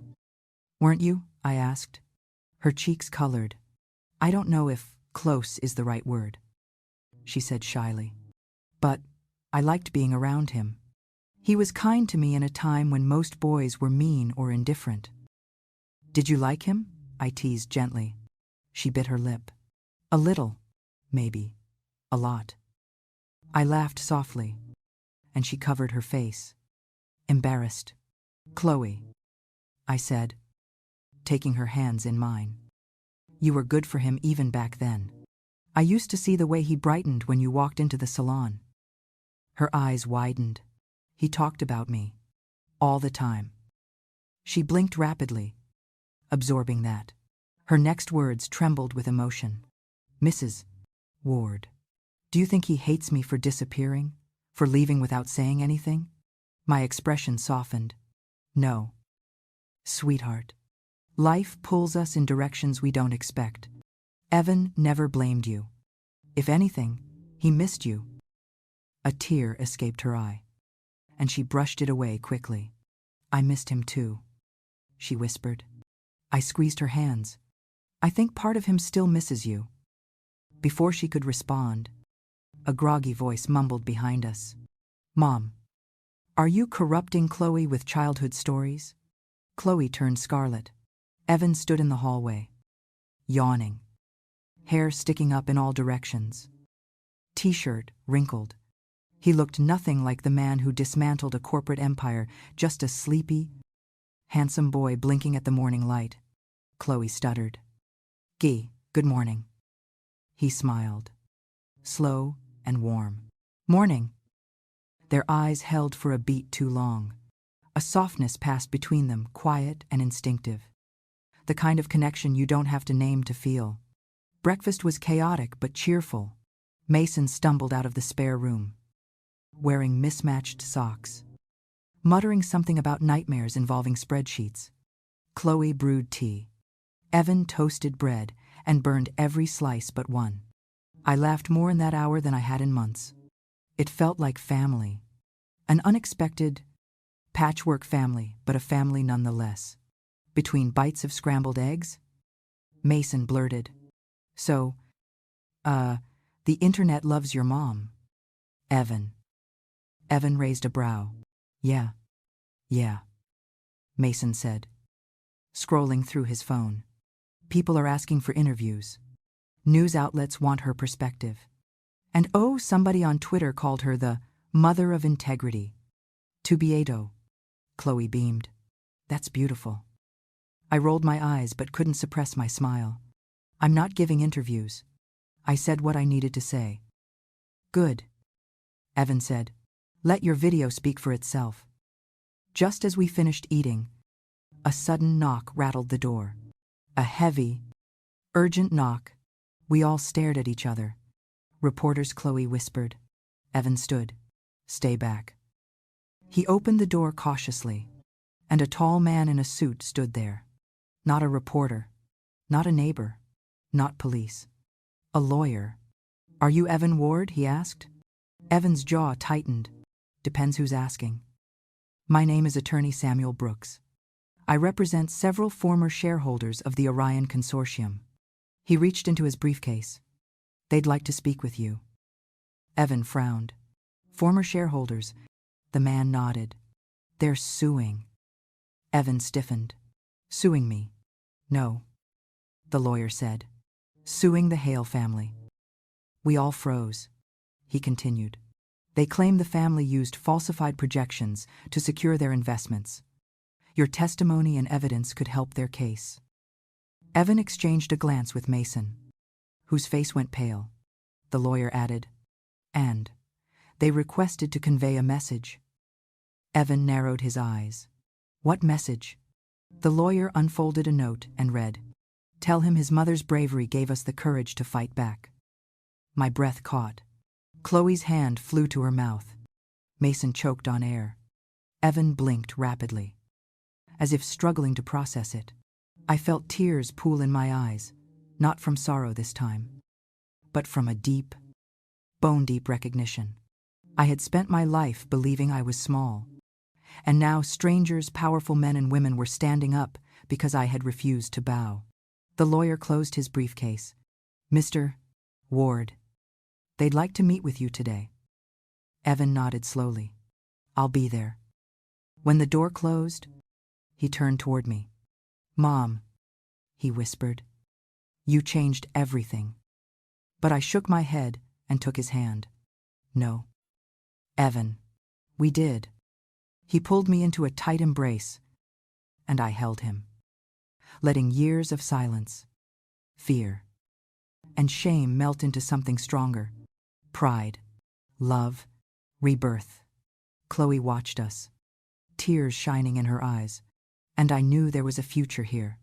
A future built not from wealth or power, but from truth, loyalty, and the people who walked toward us when the world turned away. The truth about life is, these storms don't end cleanly.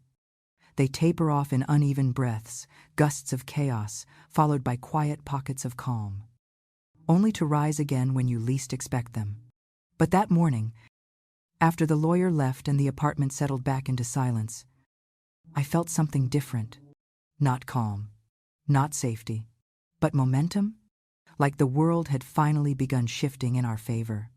Evan paced the living room, processing the news about the shareholder lawsuit. Mason sat stiffly at the edge of the couch, face tense with guilt or fear, maybe both. Chloe brewed tea again, her way of grounding herself when emotions ran too high. I stood near the window, watching sunlight spill across the parking lot. Ordinary, quiet, warm. The kind of sunlight that used to greet me after long shifts at the salon, when everything hurt except the knowledge that I had done my best. That same warmth filled my chest now. Mom. Evan's voice broke my thoughts. We should talk strategy. Strategy, I echoed with a smile. Listen to you, corporate warrior. He gave a short laugh, rubbing his neck. I guess I have been acting like one. Chloe carried him a mug of tea. Acting like one, she teased. You took down a corporate dynasty. Evan flushed, which made Chloe smile even brighter. I pretended not to notice the soft blooming happening between them. Young love deserves quiet space to breathe. Mason cleared his throat. So, what's the plan? The ex-shareholders want you involved. The board is in meltdown. Your video is going viral. And my father is no doubt preparing for nuclear retaliation. Evan stopped pacing. I need to meet them. We have enough evidence to validate a case, maybe multiple cases. And your mother, Mason glanced at me, guilty worry flickering in his eyes. She might be dragged into all of this again. I took a step forward before Evan could answer. I'm not fragile, I said. Not anymore. Evan opened his mouth to protest. But Chloe spoke first. She's right, she said gently. Sometimes being seen is part of healing. Evan looked between us, two women united in a kind of quiet strength he wasn't expecting, and finally sighed. Okay, but I'm protecting you through all of it. I touched his cheek. You always have. The meeting with the former shareholders was arranged for that afternoon. In a small conference room at a civic center downtown Neutral Ground. Far from the towering glass walls of Orion. Before we left, I took a moment to myself in the bathroom. I looked into the mirror, half expecting to see the frightened woman from the wedding. The woman who felt too small for grand rooms, who bent herself into shadows to avoid being noticed. But she was gone. In her place stood someone older, steadier, wiser. A mother who had weathered the worst and was still standing, chin lifted, eyes calm, shoulders squared with dignity. Not a mistake, I whispered to my reflection. Never a mistake. When I stepped out, Chloe was waiting for me in the hallway, as if she sensed I needed a gentle presence. You look strong, she said. I feel strong. She squeezed my hand. Thank you for letting me be here. My dear, I smiled. I'm grateful you are. The civic center buzzed with quiet tension. The moment we walked into the conference room, a dozen faces turned toward us, men and women in suits. Some older, some middle-aged, all looking tired and betrayed. But when they saw me, the woman from the video, their expressions softened. One older woman stood up, walked straight to me, and grasped my hands. You spoke for all of us, she said, voice trembling. For every person who has ever been made to feel smaller by people with money. I didn't know what to say. Emotion rose unexpectedly in my throat. Another man nodded. We invested in Orion because we believed in their story. But they were lying. And when we started asking questions, they shut us out. We wouldn't have had the courage to come forward. Another added. If your son hadn't taken that stand. And if you hadn't spoken, the first woman whispered. Your words reminded us that truth has value. Evan looked overwhelmed. Mason stared at the floor, guilt curling his shoulders. But I stepped forward. Thank you for saying that, I said softly. But this fight, your fight, isn't about me. It's about righting what was wrong. The woman squeezed my hands harder. No, dear, it's about both. Because corruption survives when good people stay quiet. And you refuse to stay quiet. I swallowed back tears. Evan took over, then explaining evidence. Outlining fraudulent entities. Describing shell payments Mason helped expose. His voice was clear, steady, authoritative in a way that made me feel both proud and achingly tender. My boy, my brave, brilliant boy. Every room he walked into, he carried my sacrifices with him, but never as shame, as fuel. About halfway through the meeting, Chloe leaned over and whispered, He's amazing. Yes, I replied, watching the way Evan handled questions with humility rather than ego. He always has been. Chloe smiled, and I saw something unmistakable in her expression. Admiration, affection, maybe even love, unfolding slowly like a morning bloom. A moment later, Evan caught her gaze, and the softness that passed between them, raw and familiar, told me he felt it too. The meeting ended with gratitude, handshakes, and promises to coordinate. As we exited the building, the sun was setting, bathing everything in gold. We walked back toward the car, not in a tight cluster, but spaced loosely, Mason trailing behind. Answering texts, Evan beside me. Shoulders finally less tense, Chloe beside him. Brushing accidentally against his arm more than once. At one point, she touched his elbow to steady herself on a curb. And he looked at her, really looked at her with a tenderness that made my heart swell. Maybe this is how healing begins. Not in one sweeping victory. Not in one act of courage. But in these small moments, someone steadying your arm. Someone choosing to stay. Someone loving you without needing to be asked. When we reached the car, Evan paused. "Mom," he said softly. "Yes, baby. I think I'm ready to move forward." I smiled gently. "With the lawsuit, the company." He shook his head once, then turned slowly toward Chloe. She gasped a little, breath catching in her throat. And Evan said the words I think he'd been holding for years. "I'm ready to move forward. With my life." Chloe's lips parted, eyes shimmering. I looked between them, my son, rediscovering something tender he thought he'd lost. And the girl who had carried a quiet love for him for so long. A warmth spread through my chest, soft and hopeful. After everything we'd endured, humiliation, betrayal, battles fought and won, love was returning to my son's life like a gentle tide. A new beginning, a second chance. The storm was passing, and what remained was beautiful. Some moments don't announce themselves. They don't arrive with thunder or fanfare. They slip quietly into the seams of ordinary life and stitch something new into your future before you even realize it's happening. The moment Evan told Chloe he was ready to move forward, not with revenge, not with rage, not with lawsuits, but with his life, that was one of those moments. Chloe stood frozen beside the car, her hair haloed by the warm evening glow, her lips parted slightly, her breath catching just enough for me to hear it. Evan stared at her the way a man stares at something he thought he'd lost forever but had suddenly found again. But then, gently, subtly, beautifully, she spoke first. "Evan, are you sure?" Her voice shook not from fear, but from hope. Cautious hope. The kind that blooms in someone who has been disappointed before. Evan took a breath, hands sliding into his pockets like he needed somewhere to place the intensity of his feelings. "Yes," he said softly. "For the first time in a long time, I'm sure about something." A flush rose to Chloe's cheeks. She looked down, tucking a loose strand of hair behind her ear. I didn't say a word. Mothers learn the art of silence when our children's hearts are speaking for themselves.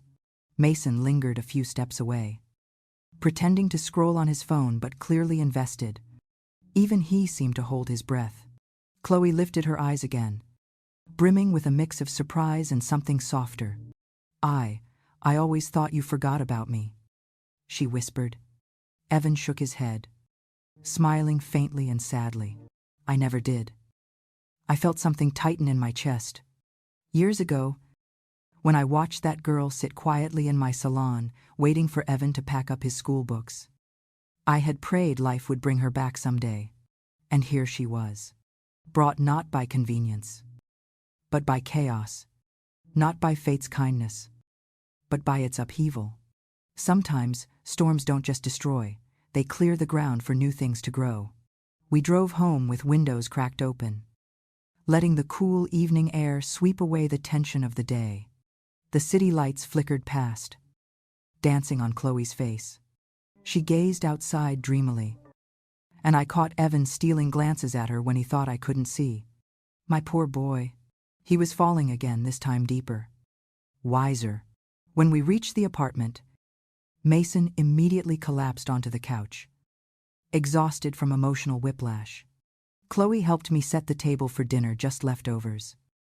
Nothing glamorous, but she treated it like a feast. "You don't have to help," I told her. She smiled softly. "I want to."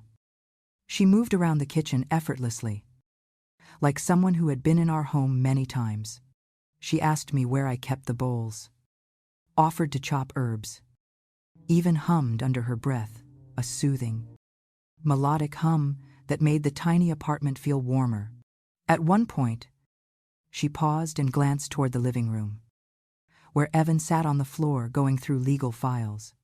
She watched him with eyes full of something I recognized instantly. Love. Not the dramatic kind. Not the naive teenage kind. but the gentle, steady, grown kind, the kind that survives storms. Mrs. Ward, Chloe whispered suddenly. Yes. Her voice was fragile, full of uncertainty. Do you think Evan could ever forgive me for disappearing? Forgive. Oh, this girl. My heart softened. It's not about forgiveness. I said, life separated you, but you're here now, and that matters. She bit her lip. I don't want to add to his pain. You're easing it, I whispered, more than you realize. Her eyes glistened. At dinner, conversation flowed easier than I expected. Mason joked about needing therapy after living with the Hale family. Evan cracked a smile for the first time all day. Chloe jumped in with stories from her students, little kids drawing murals of dragons and planets and gardens. Then came the funniest moment of the night. One of Chloe's students had apparently drawn her an award, naming her Best Teacher Who Smells Like Flowers and Hope. Evan nearly choked on his water laughing. Chloe turned beet red. Mason applauded dramatically. Honestly, Evan said, wiping tears of laughter, that might be the greatest award anyone has ever received. She looked at him, glowing, and laughed too, a laugh so pure it felt like a balm over every wound the last few days had torn open. And in that moment, I saw it, the heaviness in Evan's shoulders easing, the shadows under his eyes lifting, the boy I raised resurfacing beneath the man he had become. He needed her, not as a savior, not as an escape, but as someone who reminded him of who he was before the world tried to twist him. Someone who didn't want anything from him except his company. Someone who loved him without stories worth selling. After dinner, Mason headed to bed early. I washed dishes with Chloe while Evan lingered nearby, pretending to clean, but mostly stealing glances at her. As she dried the last plate, I placed a hand lightly on her wrist. Chloe, I whispered. She turned to me. Evan needs someone who sees his heart, I said. Not his title, not his battles, just him. Her eyes softened. I've always seen him, she replied, even back then. I felt emotion tighten my throat. And I think, I added gently, you could be good for each other. She blushed deeply, a beautiful rose hue blooming across her cheeks. Evan stepped forward then, clearing his throat awkwardly. Chloe, can we talk? My heart leapt quietly. She smiled nervously. Sure. They stepped out onto the small balcony, leaving the sliding door cracked open just enough for voices soft, hesitant, heartfelt to drift in. I missed you, Evan said, voice trembling with vulnerability he rarely showed. I missed you too, Chloe whispered. Silence, a breath, a truth. Then, I was scared, she admitted. Scared I wasn't enough. Scared I'd get in the way of your future. You were never in the way, Evan replied. You were the only thing that ever felt like home. Home. I covered my mouth, tears burning behind my eyes. Not from sadness, from the overwhelming beauty of hearing my son speak with honesty instead of armor. Chloe sniffed softly. I don't know what's going to happen with the media, with the lawsuit, with your life. I don't either, Evan said, but I know one thing. She waited. I want you in it. A tiny gasp escaped her. Evan. Then I saw their silhouettes lean closer, hesitant at first. Then certain. Then one. They kissed. A small kiss. Tender. Unrushed. The kind that mends cracks instead of deepening them. I pressed a hand to my heart. After everything, the humiliation, the betrayal, the fight, the losses, the battles won and lost, love still found its way back, quietly, gently, steadily. And my son, my brave, wounded, extraordinary son, was finding happiness again. The storm had not taken everything. It had returned something precious. Maybe even the thing he needed most. If someone had told me a week earlier that my life would unfold into boardroom battles, lawsuits, and revived young love, I would have laughed them straight out of my salon. Life had never been cinematic for me. It was practical, ordinary, full of bills and late nights and the quiet, unglamorous courage of simply not giving up. But now I was living inside a story I couldn't have imagined, a story where truth toppled titans, where a mother's voice shook an empire, and where love soft, old, familiar love had found its way back to my child. The next morning, I woke to the sound of laughter in the kitchen.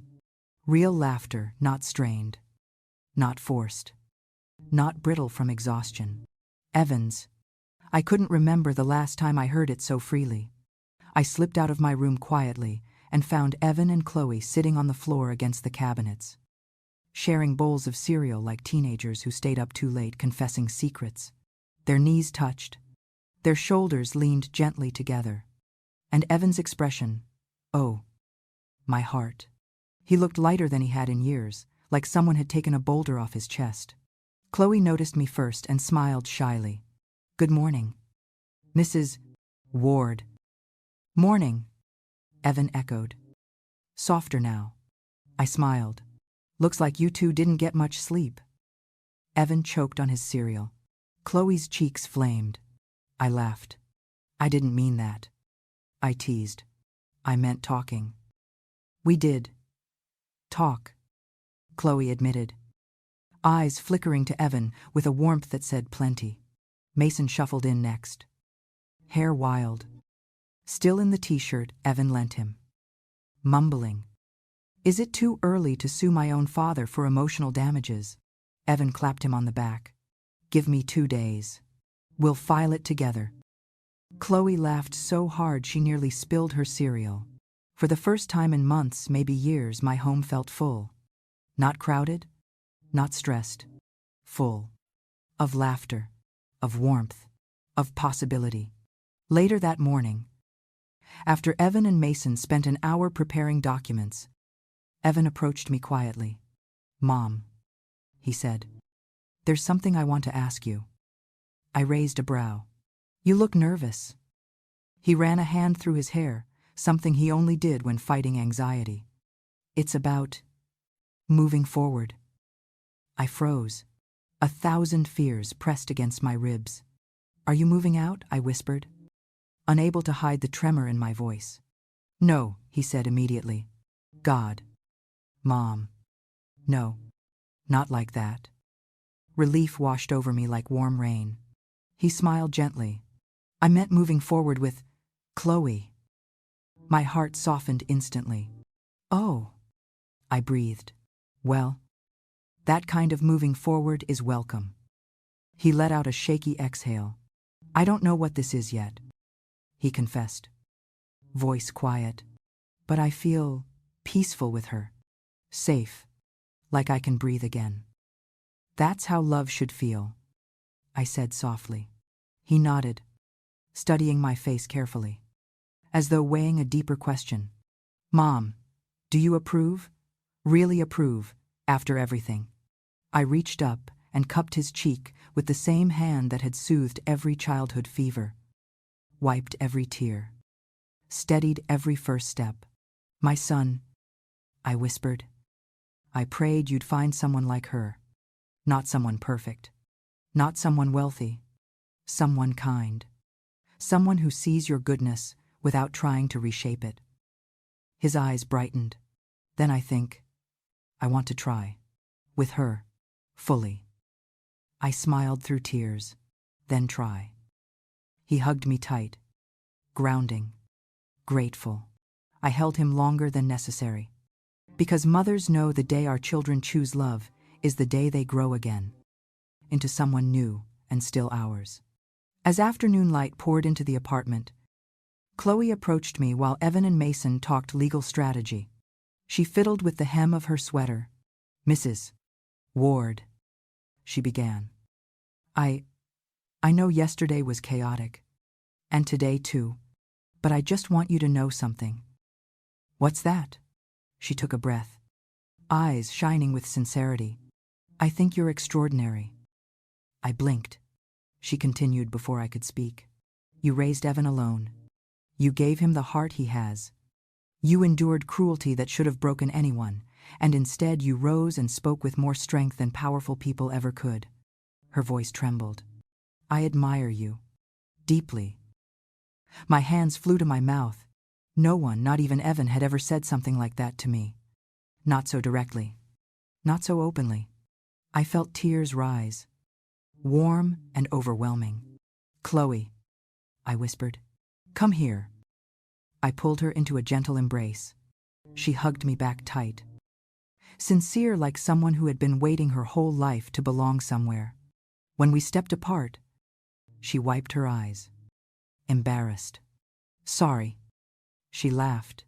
I'm emotional today.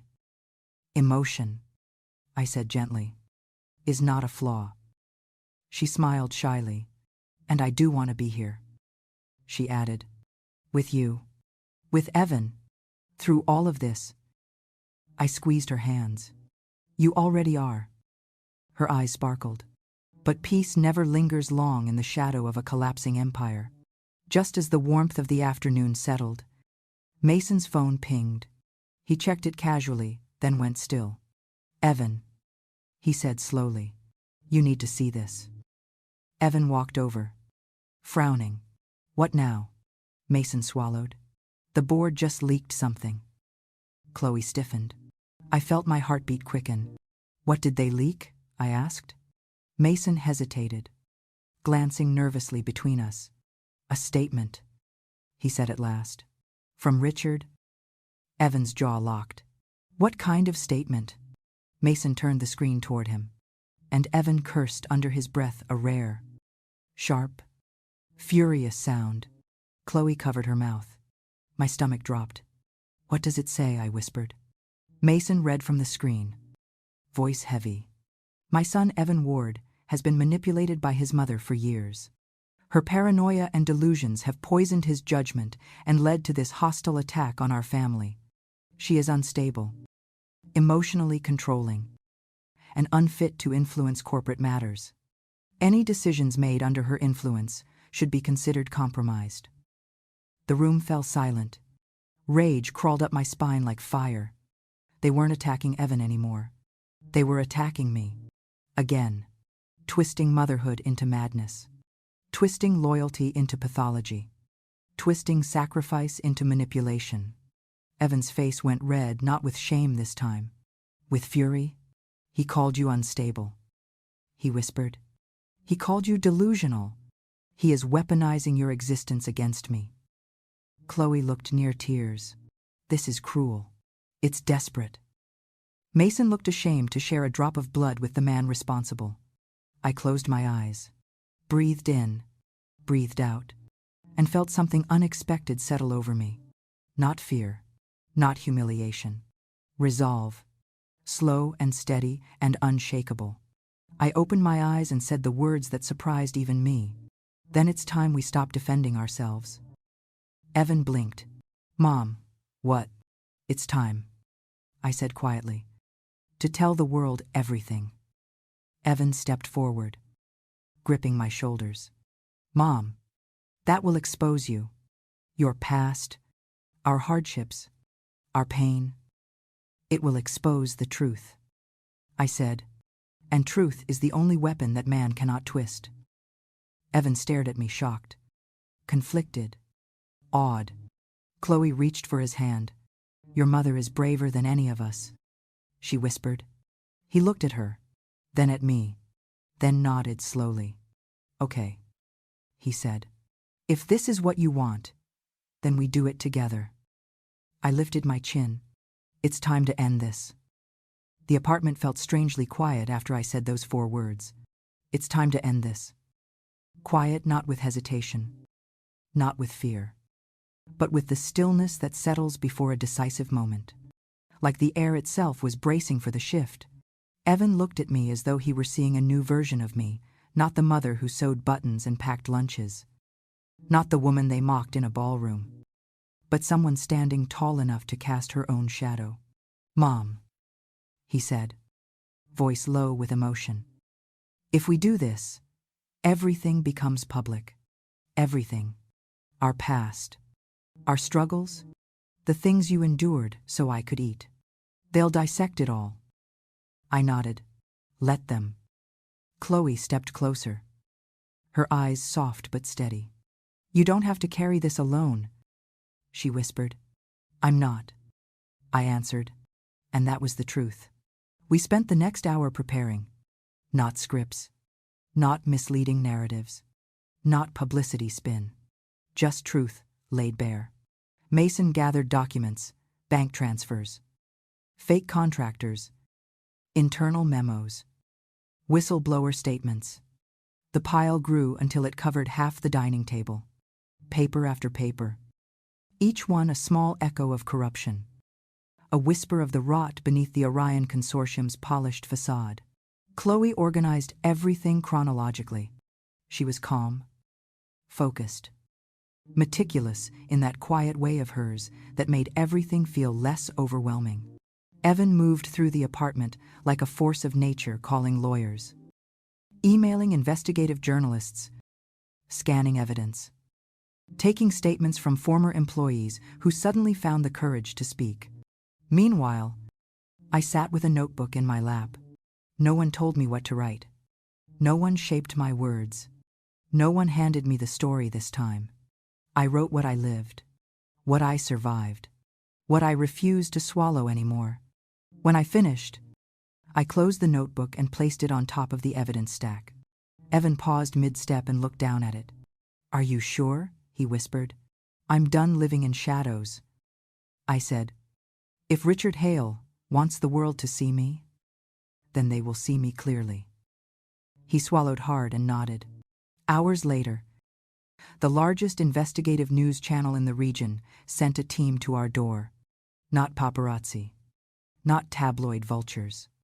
Real journalists who smelled a reckoning. Their cameras were large. Their lights were bright. Their expressions serious.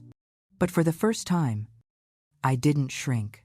Evan sat beside me. Chloe beside him. Mason slightly behind us. Pale but resolute. Officer Ramirez off to the side. Arms crossed.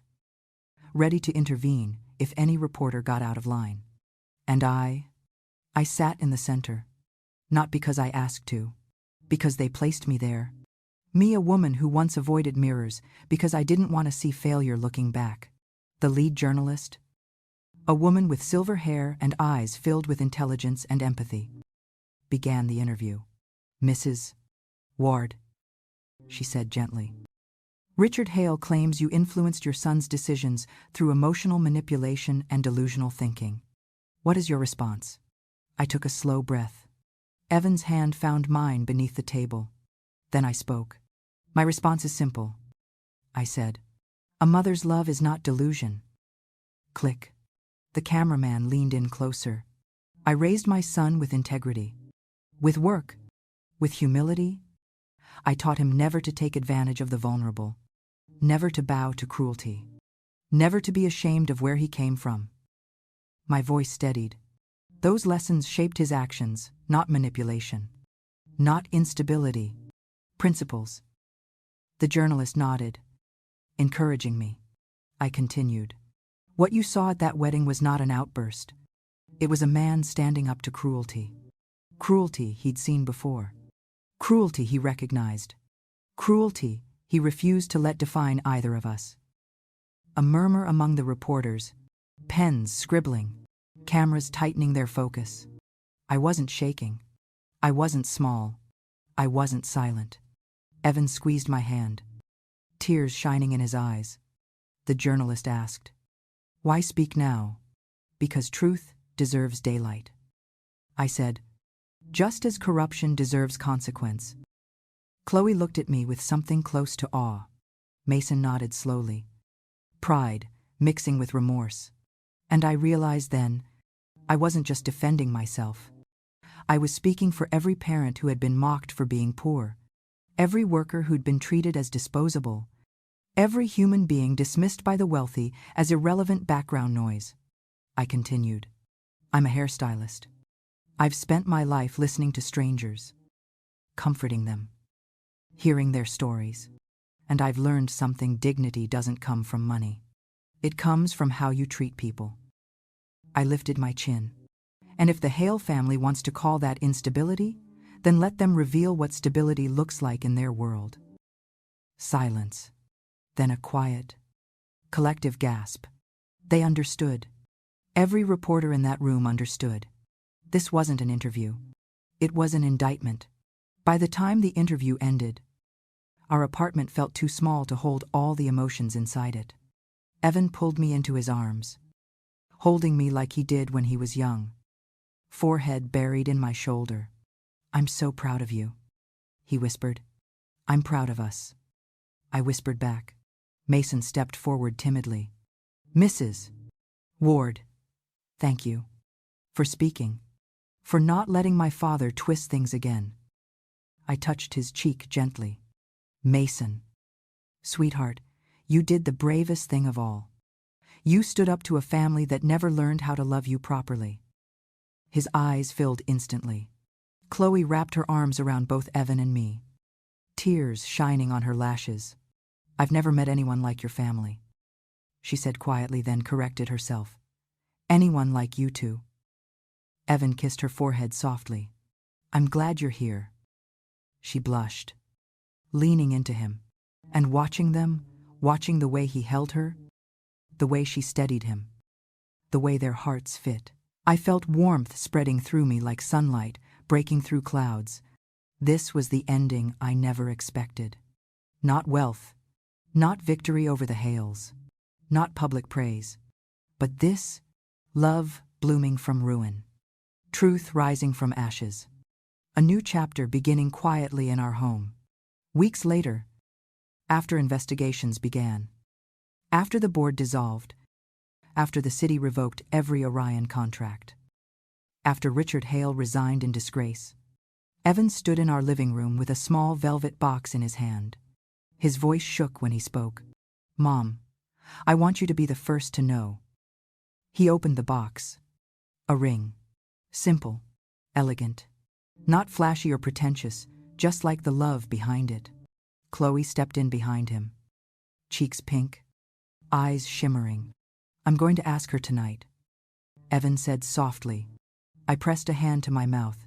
Joy flooded me, pure, overwhelming, sacred joy. Oh, Evan, I whispered. She's perfect for you. He smiled. I know. He turned toward the balcony where he'd first told her he missed her. That's where I'll do it, he said. It started there. It should begin there too. Later that night, as I watched the two of them step outside hand in hand, hearts full and futures blooming, I understood. My story didn't end in a ballroom filled with cruelty. It ended here.